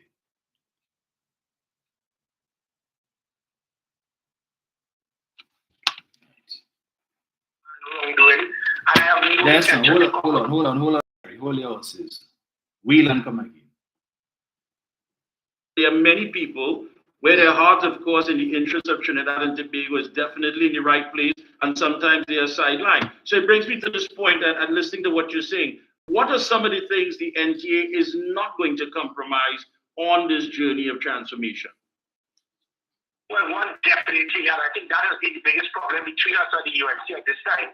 There have been individuals who have been affiliated with gangs and wrongdoing, and I have no intention to compromise the ethics principles of the NTA to associate ourselves with individuals who feel that they are going to use the NTA to get into government to go back to give $5 million state contracts to gang members for building a $50,000 box trade. And those are the individuals who unfortunately seem to have the edge of the hierarchy of the UNT. They know very well that Gary is going to throw in their side if and when we are in government. And I am not compromising. It is non-negotiable. The country is not going to have change by exchange. I intend to make sure that we are part of a government that is, we are not going to be perfect. I give you that assurance as well. We will make mistakes, but I'm not going to have unforced that may happen and should happen in law tennis, not in politics. I am not going into a government where I know there are persons who are definitely gang members who play with that perception of believing that you can play with 30 animals and not their fleas. And if it is that they believe that they're going on that road, they are not going to be part of the next government. That is non-negotiable. I am not going to go into a government with persons who believe that they're going to use the NTA for their own personal endeavors that can actually have a repeat. What we're seeing right now, the reason why there's been a major increase in crime has always been because of the PNM changing gang members' names to community leaders, giving them tens of millions in state contracts. The information I have, what caused the decline in murders in late January this year has been because of tens of millions of dollars being pumped into certain areas in the community, and they believe that that is going to, whether those funds are being utilized, exhausted from purchasing more weapons, more drugs, hiring more gang members, that they are going to now target the other gang members to get their contracts via elimination. It doesn't work. So, Gary, basically what you're saying is that this is not just going to be about optics. I mean, you're talking about genuine change where definitely you know where the problems lie, and you're not going to repeat of it. Is that clear? Yeah, definitely. So let me clarify. Many times you have these political meetings, and you would have seen that the NT, we are not part of the political meeting right now with the UNC. I am not going to be part of meetings where we are just going to have people cry and complain. I mean, I could voice my disappointment when we had the first anti-crime talk. We brought in a person who was a pathologist. He started off in 1954 speaking about a body that was found. 20 minutes later, he moved to 1974 about the abnormalic. Every year, scientist stating that every time she hears a gunshot, we should call a state of emergency, which triggered an emotional response. Those are the things I'm not here for. I'm not here for the cosmetics. I'm not here for the song and dance. I'm here to find solutions. So what you're going to see with the NT, we are going to find solutions. We are going to find policies. We are going to find people the best in the country, regardless of your political party card. So going back to that point you spoke about, when I speak about bringing people with very little experience in politics. So he has no intentions of being part of any government with people who are definitely involved with criminal gangs so that they could use the NTA to get into office and then go back and give $5 billion contracts, box train contracts to the criminal element, right? And it seems that it is the persons who have affiliations with the gangs are the persons who have the heirs of the hierarchy of the UNC. So is Gary Griffith telling us that the UNC and the hierarchy are in league with us, and that their intent is to get back into office so that they could continue the criminal enterprise that they started between 2010 to 2015 when he was a member of that administration, and he would have first-hand information with respect to that. Well, I just wondered. I just asking, you heard him, man? I played for a little here what Gary said. He said that. This is not new. He told us when he was Commissioner of Police, when he spoke to the Joint Select Committee or the GSC on National Security, which resulted in the minister, the government, the leader of government business, Camille Robertson, moving a motion to have Rudal Munilal expelled from that committee because of his alleged involvement with criminal gangs, according to the Commissioner of Police. The then Commissioner of Police, who said the police have evidence that Mr. Munilal and others were in league with criminal elements. You also reference another deputy political leader of the UNC, right? The woman we leave. So now it seems they bust up. So as he said, they only participated in one of the crime talks, and they've not participated in any since because he was very disappointed with the first crime talks. Has it improved? Have the crime talks improved? The quality of what we get in, has it improved? So he was disappointed with the first one. They've had two more. Have we seen any improvements? And it's the same thing he's saying, he complained about. They just bring in people to come and cry and talk about how crime affected them and so on, but no solutions, no recommendations whatsoever how you could treat with the crime. And he's disappointed in that. So the NTA is going to be doing their own crime talks from next month, right? And he mentioned he's disappointed with the UNC. But we didn't tell you that, Gary. We tell you that you didn't need to hear, but some people need to burn to learn. So here it is that I want to see if the Douglas is going to come and do a doubles and coffee this morning and chastise Mr. Griffith. I want to see if Munilal or Kamla Prasad says so. Any of these others are going to come out and deny what Mr. Griffith just said there. That there are persons in the UNC hoping to get in government $2 billion contracts to the criminal element, right? $1 billion contracts, so they could eat our food. Because the contract it cost them $50,000 to do the box train, but you're giving $1 billion contracts. Well, I just say what the man said there. Any of his colleagues in the UNC going to come out and deny that? Are they going to refute what Mr. Griffith, which you just heard there from Mr. Griffith's mouth? I wonder. So as he said, all of the crime talks is the same thing. bring people to cry, bring people to bad talk and bad PNM. Yeah, he said that later on in the clip, yeah, in the interview that he did. That's all they do. Is just bring, and that is old-time politics. That's having people bad talk the PNM and so on. But he also let them admit that there has been a decline in the number of murders in late January. We saw a decline, a decrease. I think we are now at 69 murders, unfortunately, absolutely over the last couple of days. But at the same time last year, we were almost at we about 90 or 91 murders. So still behind a decline, but this is the only time he would make mention of that decline. So he is telling us that there are persons with criminal intent in the UNC. And he has decided to part ways. He didn't say there was exactly that, but it's essentially what has happened. He has parted ways with the UNC. Because the folks in Diego Martin probably tell him, hey, what now? As long as you with them, we're not voting for you. Right? We don't care if it is just set up an NTA candidate, but you planning to form any alliance with them people, forget that, Gary. You ain't getting no support from us. You ain't getting we're not giving any donations, nothing, because we're not supporting the wrongdoing in that party. You bounce your head the day you decided. You should have stayed by yourself. And whatever was left of your reputation as Commissioner of Police, notwithstanding the various reports into the firearm users issue, we're still willing to give you a chance. But you see, once you line up with that band of crooks, you're on your own. Forget, don't even come and tell me nothing. Marsha Walker told us about that. When people were disappointed, they tell her, sorry. So all the 150,000 votes that he hoping to get from the COP constituents, they probably tell him, we want no part of the UNC. If you want we vote, get out. Otherwise, forget it. PNM has our vote. Because, okay, we might not be pleased with some of the policies of the PNM, but at least we don't have the issue of criminal conduct. You yourself, Gary, tell us $42 million these people giving contracts to the criminal element to create disturbances and so on. You told the Joint Select Committee, just in the public domain, $42 million they spent, and you still go on and line up with these people? You have to be a madman. You have to be a madman. I tell you, when Mikey K couldn't take it no more, here, I realize your sinuses acting up, so I don't want to keep you any longer, because I know how uncomfortable that could be. So let me let you go. Because he realized that interview had gone on for a few minutes longer, he would have got a call. He would have got a call from Kamla. Mikey, what the hell are you doing? You have Gary bashing me up, licking me up. And that program is heavily viewed by UNC supporters. Heavily viewed by UNC supporters. So all of them last night, they don't know what to do. Right? They don't know what to do. You feel like talk about that? Why didn't you share it? They normally like to share this program. Share it now.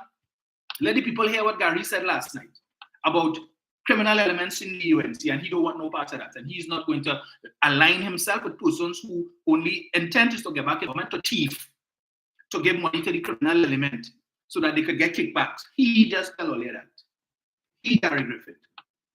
I want to know if it is when the campaign starts in earnest, all that he just said there, if we're going to be hearing these things on the NTA platform, when he mounts the platform.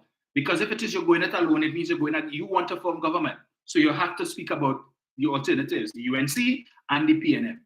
Are you going to talk about that, Gary, on your platform and repeat what you just said there? That you could not align yourself with persons who just want to get back into office and tell the people the truth. You were there, you were in the belly of the beast. So you know the wrongdoing. And you bust out early because you get killed. Anyway. But more on that, because I'm looking at the time. 7701763. Right? We're going to talk about that a little more on Sunday. But I just thought I'd give Wally a little taste in case those of you who missed that interview last night. It was very, but I can't play it in the interest of time. Ah, boy. Yes, sir.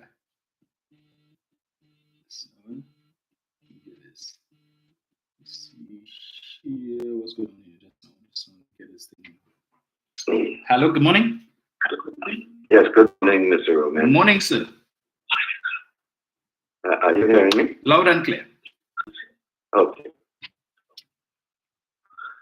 UNC should have realized from the outset that Gary Griffith is a rogue elephant. Gary Griffith is a self-centered insecure little boy, and unless all the attention is focused around him, he is going to mash up the party. He is not prepared to work under anybody, right? He must be, you know, the all-consuming leader of this arrangement. He's not settling to be part of any accommodation, but just speculatively, I am wondering, you know, whether UNC's decision to bring this former senior superintendent of police on their platform, the details of which Gary Griffith, the details of Griffith would be quite aware of. So just, as I said, speculatively, yes. I wonder if Gary Griffith, even in his craziness, is a bit disturbed about being on the same stage, in the same company as that person. Just food for thought, you know? Yes. Thank you. Thank you, sir.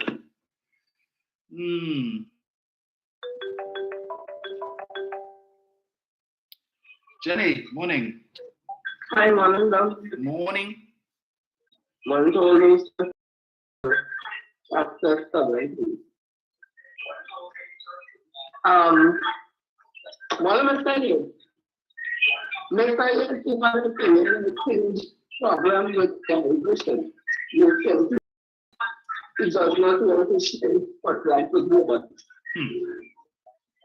When he is there, he must be the Lord and the God and the King and everything. So sharing a stage with an Abraham or any other person will not really be something that he would want. He wants to be the one that really puts the spotlight shines on him. Because you know when you go to the toilet, you got pass out ice cream. When he pass gas, he'll disperse you. So I leave that there. I want to tell someone that we see him, we smell him, and we understand him. The only thing left for me to tell now is the memory from him. And soon he might tell him. And he may become a blank man instead of a black man. And I want to tell him, he wants to adopt 2024 as the year of crime. I am dubbing 2024 as the year of truth. And to tell you how we don't know an academic qualification to me, I will start a question. He is supposed to be a professor of African studies, Pan-Africanism, everything black. But this man stand up on a stage with a crew of people that he does national and civilized trucks. And in the ceremony of the consequence said, this man is telling me, basically, we don't want African people to do if they have money and they don't work them. And they go do crime, apparently said. The man hasn't spoken anything about what he thinks or she should speak.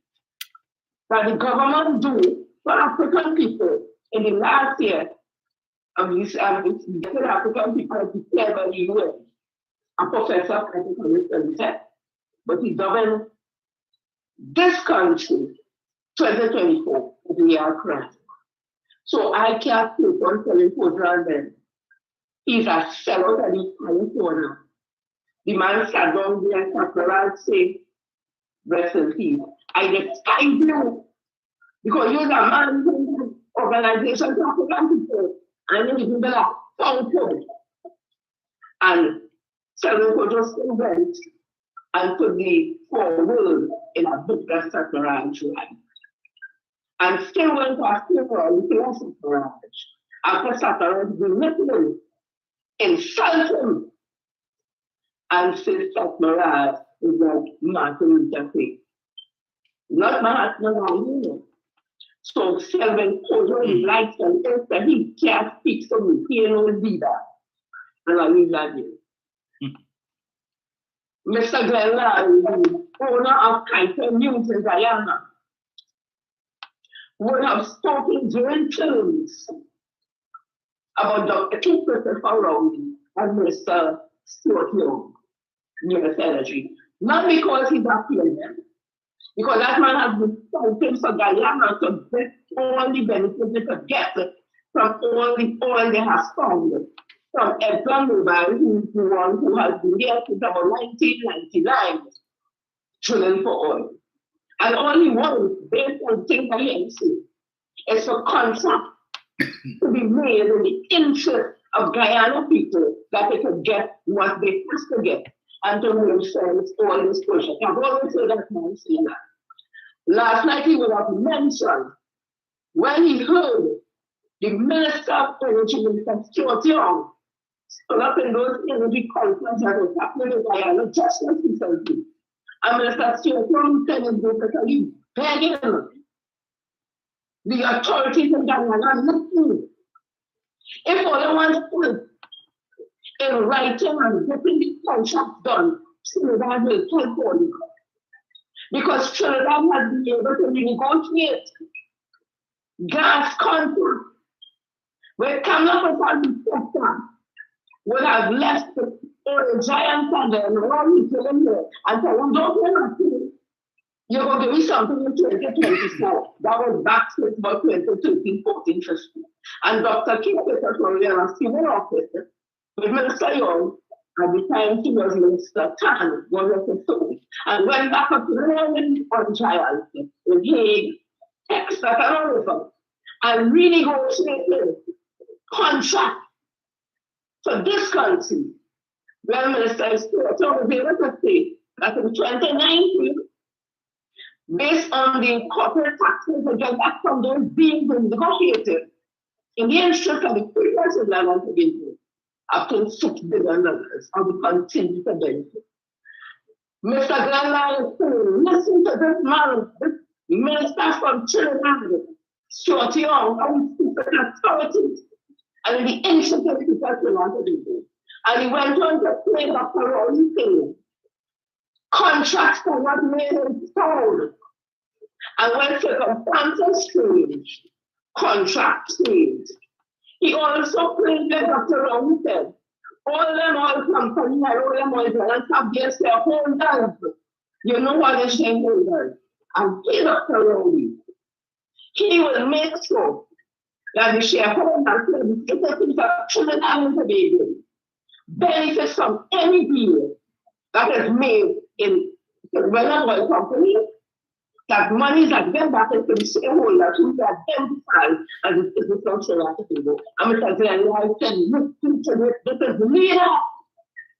When someone is one leader, VP Jack Joe or Barack Joe, he basically said he feels shame because Jack background they're making them feel they can't negotiate no contract with ExxonMobil and going to the road. Does not sound familiar? Then come up with a say, if you try to renegotiate contracts of our association, when I want something, they will take up the thing and go. It's a song for me.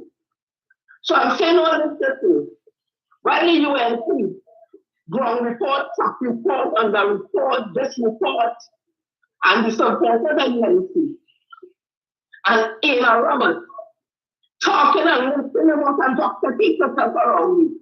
And Minister Stuart Young, the world has recognized both of them as serious leaders, especially when it comes into the oil industry, gas industry, and working contracts in the benefit of the shareholders for the citizens of Trinidad and Tobago. And you see with all that, all them can come on and tell me that this one is saying already. You're always talking about small things and small things, and you come home. I want to ask you a question this morning. Probably if you had a good thing, the woman who was married to, this is recent because the child has divorced them and because identify who it is. Then you might not be in the situation saying, so I am saying to myself, based on that, when you're talking about small things, you're talking about your son and your innocent fees. And when you're talking about pom-pom, you're still having chivalry. Women with the loops, part the clothes and the pom-pom, and say that's a taken point when you see having your pom-pom. And these are there, in a rubber, you are alcoholic. It's based on what I would have seen. You are not fit to even call a pen name in the mouth. Have a blessed day. Thank you, Jay. 7701763. Yes, Nigel O'Connor. I posted the interview. It's on the Debunking UNC Live's Facebook page in its entirety, so you can listen to it. Donna says Selwyn Cudjoe is a comedian. He's trying to play with sensible people head because he has senseless people head in the bag. Indeed. I see there's a picture, I think, in one of the newspapers with Mr. Louis Lee Singh, Selwyn Cudjoe, Kamla Prasad Bissessa, and others. I don't know what game Mr. Lee Singh playing, but okay. You see here. So, Cynthia says Gary, like Trump, is so narcissistic that he feels we look forward to his comments on all topics. However, I think he would be doing us a favor by staying out of our faces because he has become a nuisance. So, to most. Brian, morning. Brian. Yes, morning. You hear me? Yes, I'm hearing you now. Yeah, you're sounding very far away. Yeah, go ahead. Hearing you. Morning again to you and your listeners and callers. Well. Would I say that again, boy? A Calypsonia? Well. Yes. Yeah. The chickens coming home to roost, Mr. Rumi. And we keep telling them coalition is only another word for convenience. And we telling them that, listen, hey, this man have nobody. When he went to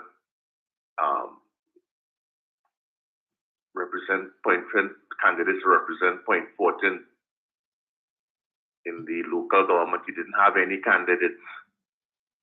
And he had to use the UNC candidates. People stupid at us. People think, all you can really come and talk stupidness on the radio, eh? All you can talk real dotishness, eh? And he said that the 15,000 people he keeps boasting about are UNC candidates, and not candidates, sorry, but supporters.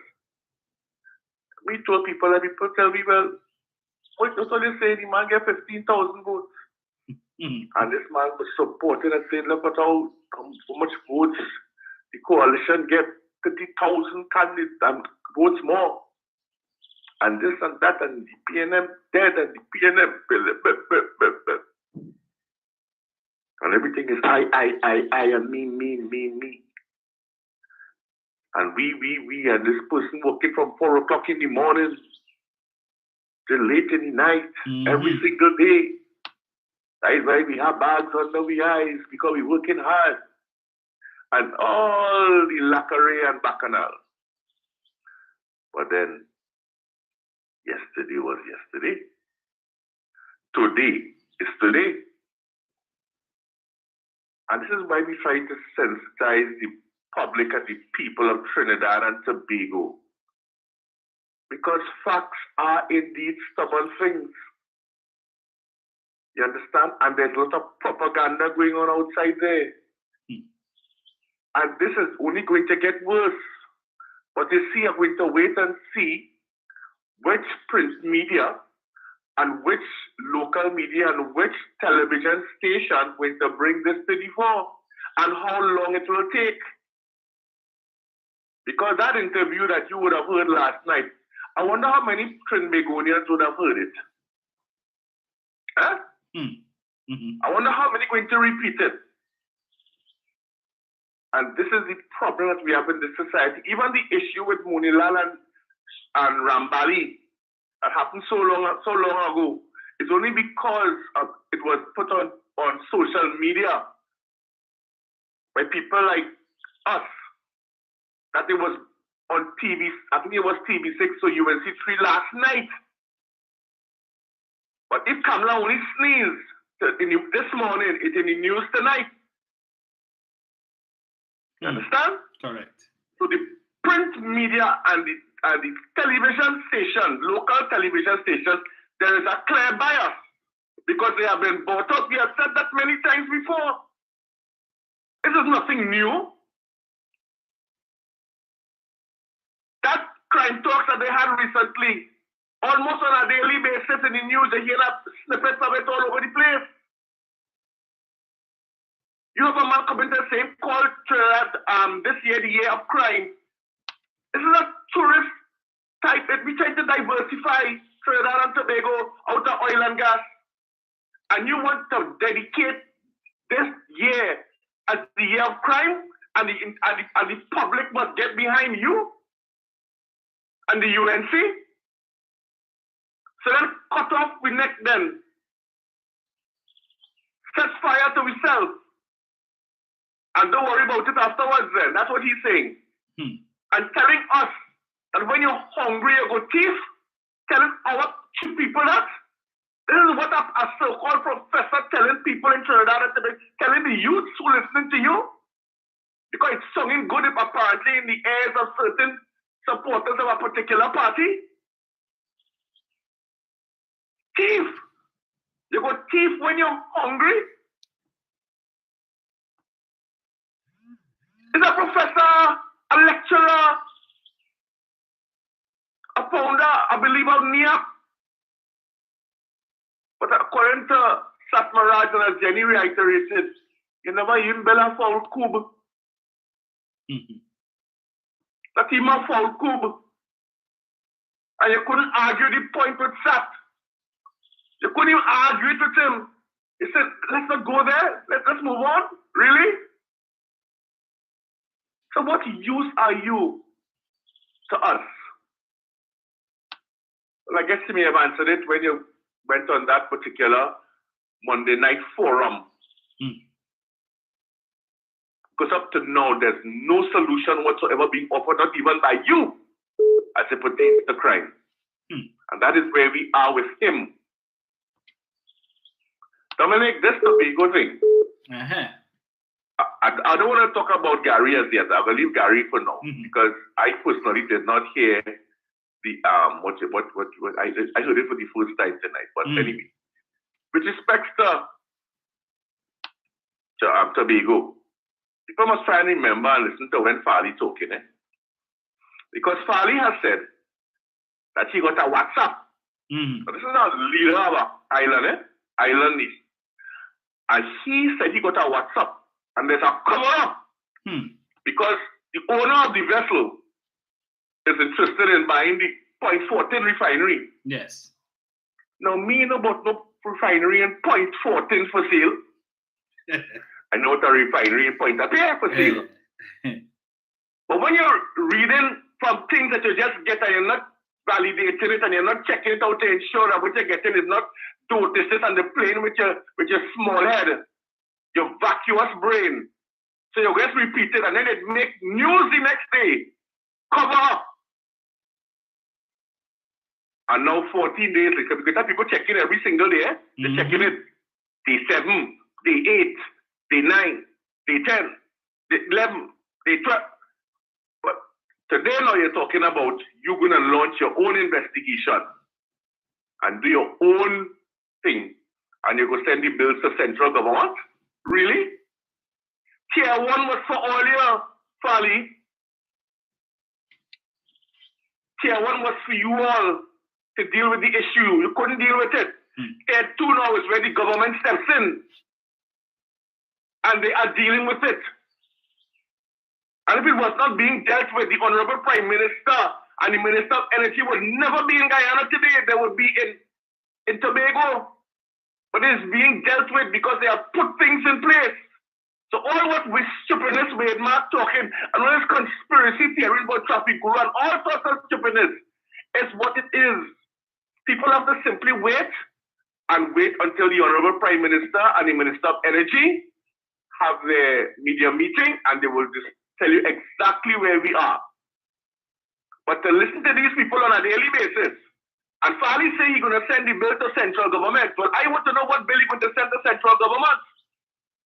Because if it is that the Honorable Prime Minister have brought in certain people, professionals, to deal with upsizing the boat and dealing with plugging it and so on, and dealing with the various issues that it pertains to what is going on with that vessel on the reef.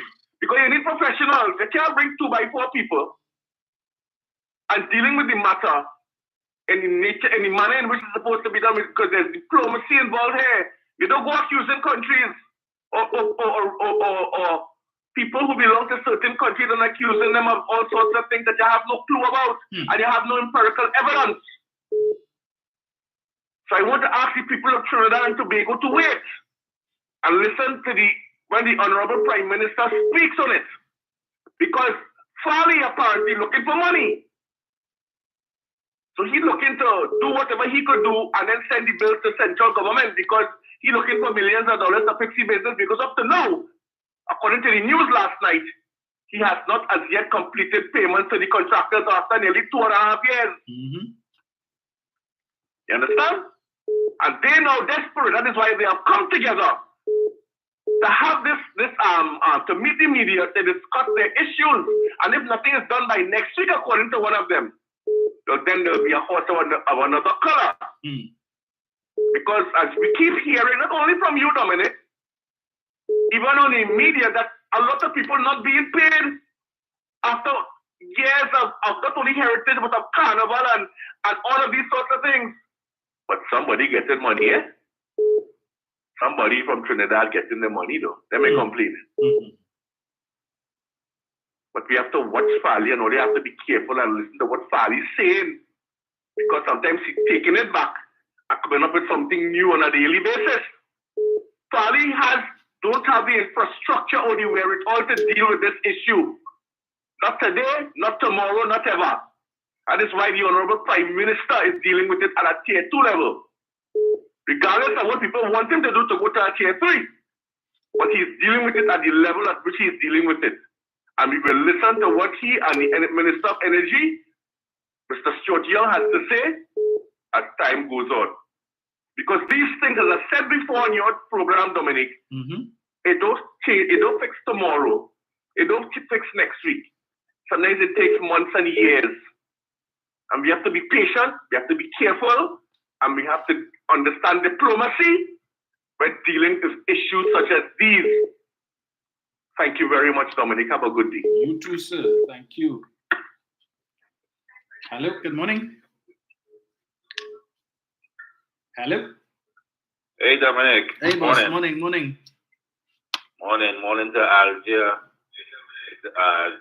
Daniela. Yeah, these are people who are meeting the chat.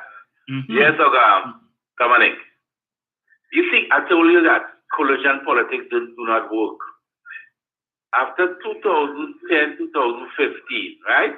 What you see with the partnership with all those parties inside, and they was fighting, not for the citizen rights, they was fighting for board positions among themselves. What party won this, what party won that. You see what coming and happened with Guy Griffith and Kamala them? Yes. Just imagine if they was elected as a government, what problem we, the citizens, will be in Trinidad and Tobago? They'll be fighting already. Yes. And they would have forget the people business. Look at Dr. Rowley and the team. They are in Guyana looking for our interests. Yeah? And when he named his team, for her to name her team, because she want him to be on the team. How that man could have been in Guyana taking care of our business? Yeah?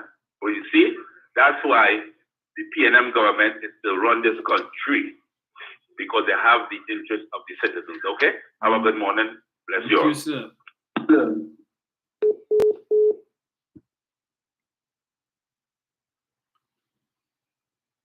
770-1763. We still have a few more minutes. Scotty says, I will my whole PLM shirt. Kurt says, what nation building contribution has Wade Mark ever did for Trinidad and Tobago? Well, your guess is as good as ours, sir. None. You see here.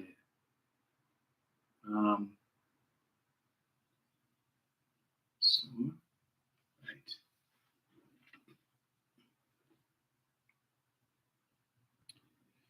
Okay, let's see. Hello, good morning. Hello, good morning. Yes, sir. Yes. You know the saying about you could have a degree and still be an idiot. Yes. Yeah, that's manifesting itself in a big way. Seven coaches show you. Louis Singh and I'm showing you. That whole section of them. You want from Wall Street or they call them? Yes. Yeah, them fellas is professors and talking all that kind of nonsense. Dominic, I call myself semi-literate, so I wouldn't say I'm totally literate. And I wouldn't talk with nonsense like them fellas talk. I sure. And one thing I sure about Dominic, you see when a man talk rubbish, I could identify. Right. You see seven coach, right? Yeah. Something had to be wrong with the fella brain boy. The fellas we check back, we send a speech to me. Why you want to? Yeah. Them fellas, how you could go in a platform with camera and them to talk about crime, boy? Yeah? These fellas forget. I don't know, something wrong with some of them fellas, but you meet at Treasury with the debt at 10, extra account at 10 billion. And you spend 5 years, 3 months, and 14 days. Highest oil revenue, oil and gas revenue. And you fought 120 most of the time. And you had no budget surplus. But take 16 billion from NGC, blow that. And come. Yeah, and borrow money to put in Heritage and Civilization Fund too, Imagine the thief and borrow the thief. And you endorsing these people, mash up all security apparatus. My brother was working sort with Peter Joseph and them, and they mash up and the man saying they mash up the destroy that, they mash up this country, men was training, man. These people really study these people. They had to, something had to be wrong going with seven coach on them. Man, they really say again that phrase is really need to check. You could have a degree and still be an idiot. These fellas are never really idiots. I have no respect for them fellas. Again. No, Dr. Pujo or whatever, or Professor Pujo. No. Normally, something really wrong with them fellas. Yep. And then you have this clown in Tobago. But man, I wanted to do something to this land to have people who supposed to be little intelligent talking shit. But anyhow, once you go, and you say that when you spell dunce, UNC is inside a dunce, right? Correct. Smack in the middle. Yeah? Smack in the middle. So it had to be. No, boy, because from the time they go close to the UNC, they start to talk nonsense. They can't even, logically, they can't think right. Because less is more for them. More is less. Imagine them will spend 400 million on a water treatment plant. But you come to talk about something that the PNM do will cost about 10 million. and the supporters supporting that. They did. Well, it dance. UNC in dance for it. Take care of them. But you can remember, I tell a song, not a song, but Chance Robinson was making at the time when he was fighting the election after the breakup. And he had a statement he made. He said, UNC can't see, and the don't see was rhyming. Take care, Lord. You too, sir. And yes, take care. Bye. Yeah, the supporters, all everybody, they want to know the government about. We need to know, the citizens need to know everything about the boat. $789 million in missing housing. Up to now, since October last year, still waiting. Not a word, but they ain't interested in that. The public don't need to know about that. We don't deserve to know about that, but we deserve to know what went on with the oil spill. Right, up to now, Munilala say nothing. He want to know all about boat and what the government know and what they don't know. But the population, Munilal wants to know about the 789 million in missing housing that was supposed to have been built under you. When that revelation was made by the Minister of Housing in October last year, you were there, Kamla was there, right? You were the line minister. Not a word. You who always love to jump up one time to defend yourself, not a word. To date, we have not heard this man say one word. He has not addressed that issue in any form or fashion. Jolene John was the head of the HGC managing director. Not one word. They have not denied it. They have not said Camille talking rubbish. They have not offered an explanation as to where the money went. But the supporters are not interested in that. The public don't deserve to know that. Right? But we deserve to know. We want to know who owned the Gulf Stream and who owned the Solo Creed. Yes, that we need to know that. But over $750 billion cannot be found in houses. You can't find the money or the houses. They're not interested in that. They ain't talking that talk. We'll put them back in office. Yeah, that's the best option. Put them back. Because Rowley mash up the economy. Eh? How many houses that money could have built? How many schools that money could have built? How many poor people that could have helped? How many jobs that could have created? Because I'm only big on creating jobs. $789 million. Ponder on that for a moment. How much pay increase that money could have given public servants? How much back pay that money could have paid? But only interested in that. Only want the $100 million from AV drilling. Yes, but put them back. Because Rowley want pay raise. Yeah, don't get Rowley $20,000 more a month. But we have no interest in 789 million plus the 120 something from Eden Gardens and all of these different things. Billions of dollars going down the drain. Only could I get that as public servants in pay and back pay. Study that. Jokers. Hello, good morning. Yeah, morning. Yes, sir. Yes, I need to say this. I said what I said earlier because this former senior superintendent has not retired all that long. Right. It could be within the last 5 years or so. It's not that long. So it's not like 68 or 70. Yes. Now, his retirement period, if he's about 65, it would have coincided with Griffith's tenure as Commissioner of Police. Yes. Because Griffith, this year is 6 years since Griffith was appointed. Correct.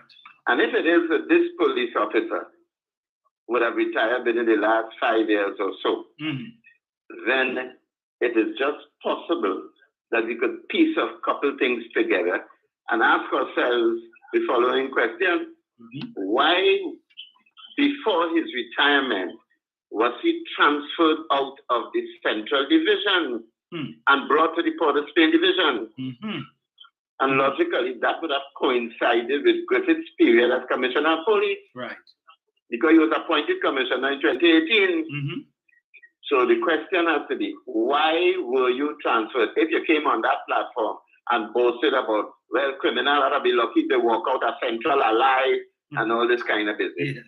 I wonder if, as perverse and jokey as he is, if Griffith may have been uncomfortable being on the same stage, in the same space, as they say, with this character. Just wondering, because Johnny Abraham has retired all that long. He must be about 5 years now. He's about 65. So I am left to wonder if that perhaps is one of the reasons, or the main reasons, why Griffith cannot sit on the same stage. He cannot share the same stage with Johnny Abraham. I was just wondering, Yes. Looking at the timing and the years, putting everything together, I'm just wondering if there may or may not be a connection. Right. I'm just wondering. Thank you. Sir. and perhaps why he has parted ways with the accommodation, because, Mr. Abraham has on more than one occasion indicated that should the UNC get back into office in 2025, he's available. He's available should they require his services in whatever capacity. He's available. So if Mrs. Prasad Bisesa is thinking about giving Mr. Abraham one of the 4 positions, 4 ministries that she intends to establish to treat with crime: the Ministry of National Security, the Ministry of Justice, the Ministry of Homeland Affairs, and the Ministry of Defense, perhaps Mr. Griffith doesn't want to be in a cabinet with Mr. Abraham for whatever reason, right? And since Mrs. Prasad Bisesa, Mr. Abraham was there, the last meeting he was sitting in the audience, he didn't speak, but yeah, so perhaps Mr. Griffith has his concerns with respect to that. And based on the fact that you heard in the interview last night where he said he will not support persons who have the ears of the hierarchy of the UNC, persons who were involved with criminal gangs, criminal elements, and and who just want to get into office to further their nest and to continue to further that of the criminal element, and he will not be a part of that. And when did Mr. Griffith come to this revelation? Was it after the first crime talk, Mr. Griffith? Is it that you, notwithstanding the fact that you had this information since you were Commissioner of Police, you were willing to throw that over your shoulder, turn a blind eye to it, because you contested an election with these people? So you didn't know that then, Mr. Griffith? So tell us, when did you come to this knowledge? When did the breakup start? The divorce? When did it start, Mr. Griffith? Did you suddenly get a conscience? Because you were willing, even after the local election, you said, this is the start of things to come. And all of you are going to come together and you're going to, but all of a sudden now, he mentioned, I didn't play it, but in the same interview, it's available on the page. He went on to talk about, the UNC has basically been ignoring them. They're not calling them. They're not contacting them with respect to meetings. And every time the NTA contact them, they're busy.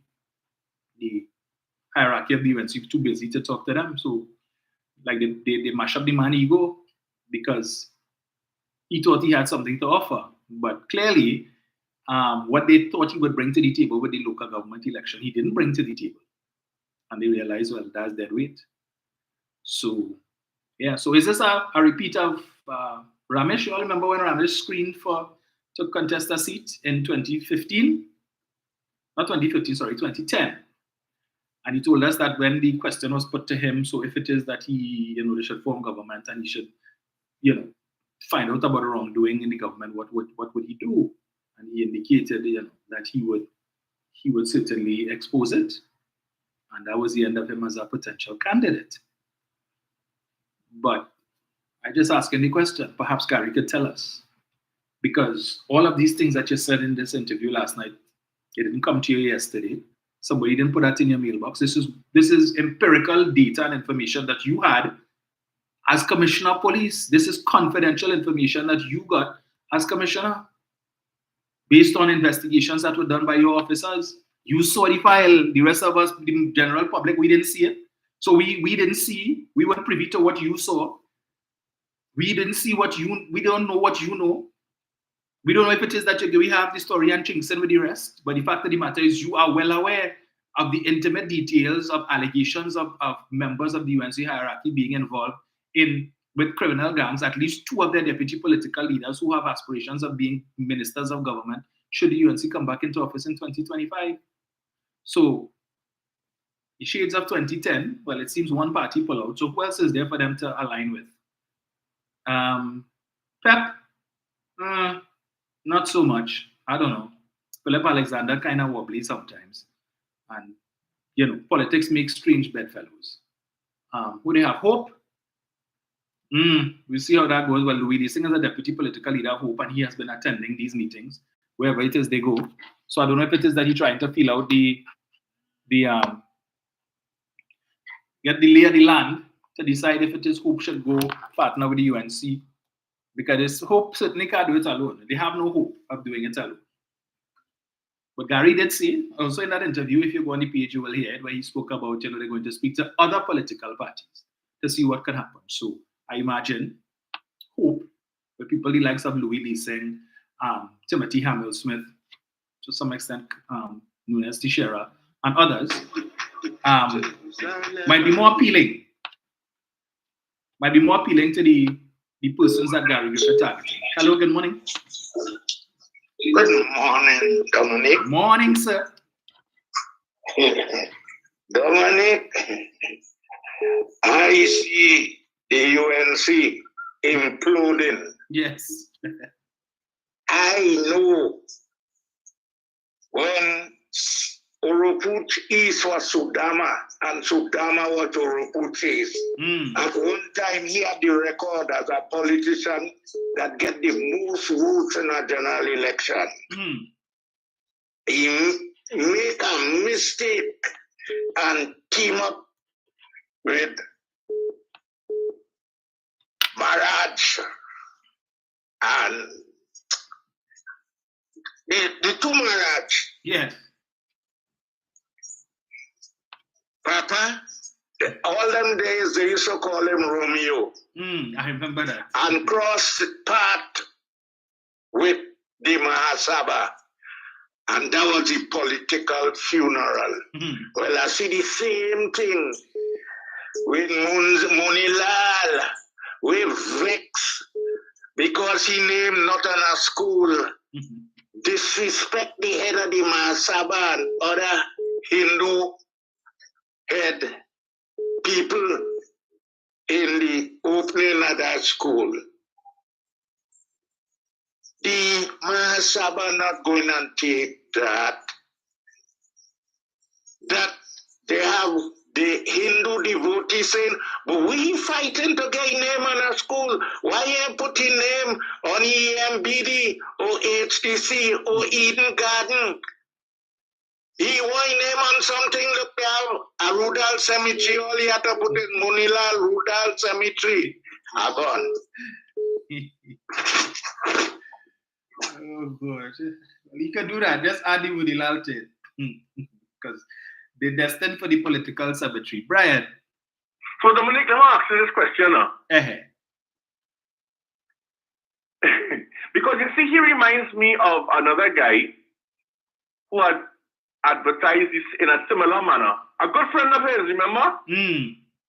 Yeah, he fella would just jump out the area and say he done with politics for now. Yes, yes.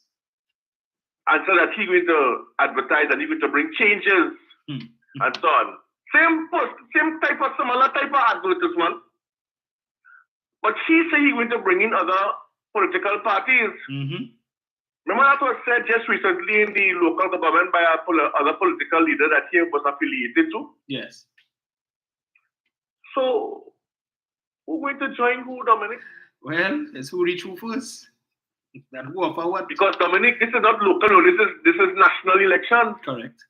This is 2025 we're talking about, you know. So, the kind of ammunition that he would have on that particular party, which he began to sprue from last night. I mean, going forward would be mightily interesting, Dominic. It would. Because remember, one person has the ears and eyes of the print media and other media outlets. But this other person loves to be in front of the media. Correct. And therefore, all the good things that he was saying out just recently, apparently he has changed his mind. Yeah, the best, so the most hard-working Prime Minister. The most hard-working Prime Minister. Yeah. So we're going to say no. Hey. He made a mistake. It wasn't true. It wasn't me. Dominic, these fellas have to learn to get up on the right side of the bed in the morning, you know. Because at the end of the day, this is Trinidad and Tobago here. All the jokes we're making about it now. This is a very, very serious matter. It has to do with the future of Trinidad and Tobago. And that is why we have to be very serious about it instead of just joking about it all the time. Yeah, we make jokes and so on but at the end of the day, it's the people, we the people, going to suffer. Yes.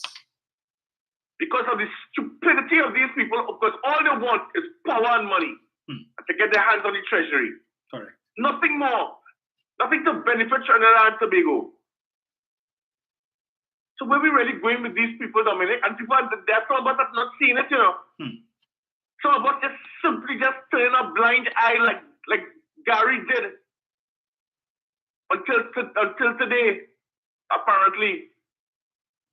When are they going to see it? For who these people really are? Come on, good day. You too, sir. So it took him feeling disrespected because he called in the hierarchy of the UNC to meet and they're taking him on. They're too busy. Gary, we had time at you. You have pleb. When we had time and we to entertain you, we will call you back. Okay? You don't call us, we'll call you. You know what that did to his ego, so all of a sudden he has parted ways. But I would put it to you, the UNC would not attack Gary Griffith. Because he knows he has information which they cannot, because if it come from Gary, you see, if it come from the PNM, they will say, it's propaganda, PNM thing lie. But the supporters of the UNC have trust in Gary and they love Gary. So that if it is he come and he says it, and he speaks, and clearly he doesn't delete WhatsApp messages. Right?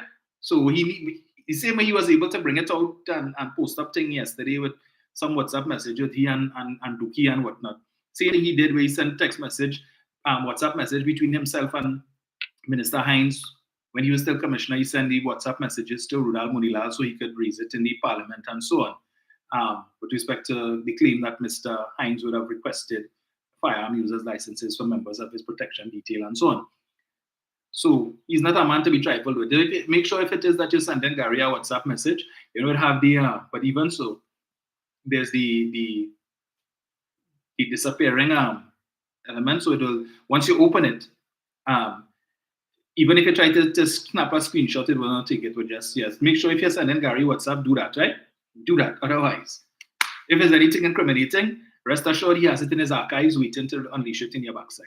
So they're not going to attack him unless he doubles down and triples down. Even then, they're not going to risk it, right? They're not going to risk it. So we will see. Interesting times ahead. Let's hear what he's going to say when they start the crime talks, who he's going to bring on the platform, and whether or not the things that he said in this interview last night, if he's going to repeat it on a more public platform for persons to hear, whether or not because it seems every day he gets interviewed somewhere else. If you go on his Facebook page, it's always, good evening, I will be on this program in the morning at 6:30. I will be on this program in this afternoon. I'll be on this program tonight. So he always looking for interviews everywhere, on TV, on radio, wherever he could get it. So let's see if he repeats what he said there last night on this program with Mikey K. If he's going to repeat it in other interviews. And it will speak to his credibility going forward. Right? But needless to say, as the caller said before, the UNC is imploding. So they bust up with NTA, they bust up with the Mahasabha. Let's see who else they're going to bust up with. Right? They probably are in Farley now. Probably they figure, all we need is the 2 seats in Tobago, you know. All we need is that. All they need is that. To add to whatever it is, they get in Trinidad and they figure they're in office. But Mr. Augustine would do well to take note of what Mr. Griffith is saying. Bounce your head. You go ahead. And to the people of Tobago who support the PNM, right? Those of you who stayed home in 2021 and allowed victory to be handed to the PDP, where when you look at the vote differential in a lot of the districts, in the case of Ansel Dennis, he lost by about, I think it was 3 or 4 votes, and you had a lot of situations like that, because some people decided to stay home. Kelvin Morris shouldn't have been the only one elected. It shouldn't be 14-1. But we went from 6-6 to 14-1. And how has that helped you? How have you benefited from it? Everybody who cried, and I'm sure some of you who are owed money voted for the PDP. You know why? Because they all get full up. Let me fix this. Yeah, let me fix this. What they fix? The bank calling all every Monday morning. So your loan is in arrears. Well, I'm waiting on money from the THA. Well, the bailiff will be paying you a visit. Well, let me fix this. Folks, thank you for joining me this morning. It is always a pleasure. We will chat again Sunday morning, God's willing. Yes, we will see what develops between now and then. But we will revisit this. I'm sure Mr. Griffith will have another interview somewhere between now and Sunday. And we'll see the UNC will respond, because this was a UNC program, right? The Observer is a UNC program hosted by a UNC fanatic, a UNC sycophant. I wonder if he talked about that this morning on the ground report. I don't know. I don't listen to that trash. But I'm sure they're concerned now, because based on the comments on the program last night, they were very concerned, their supporters. What going on with Gary? Gary trying to get the PNM our next term, our next 5-year term? What is this? We need to come together. And that's all they're singing. They don't come together there. Gary done what told you. Let me see what Jack going to do. Let's see what Jack going to do. Folks, enjoy the day. Make it a productive one. And God's willing, we will chat again on Sunday morning.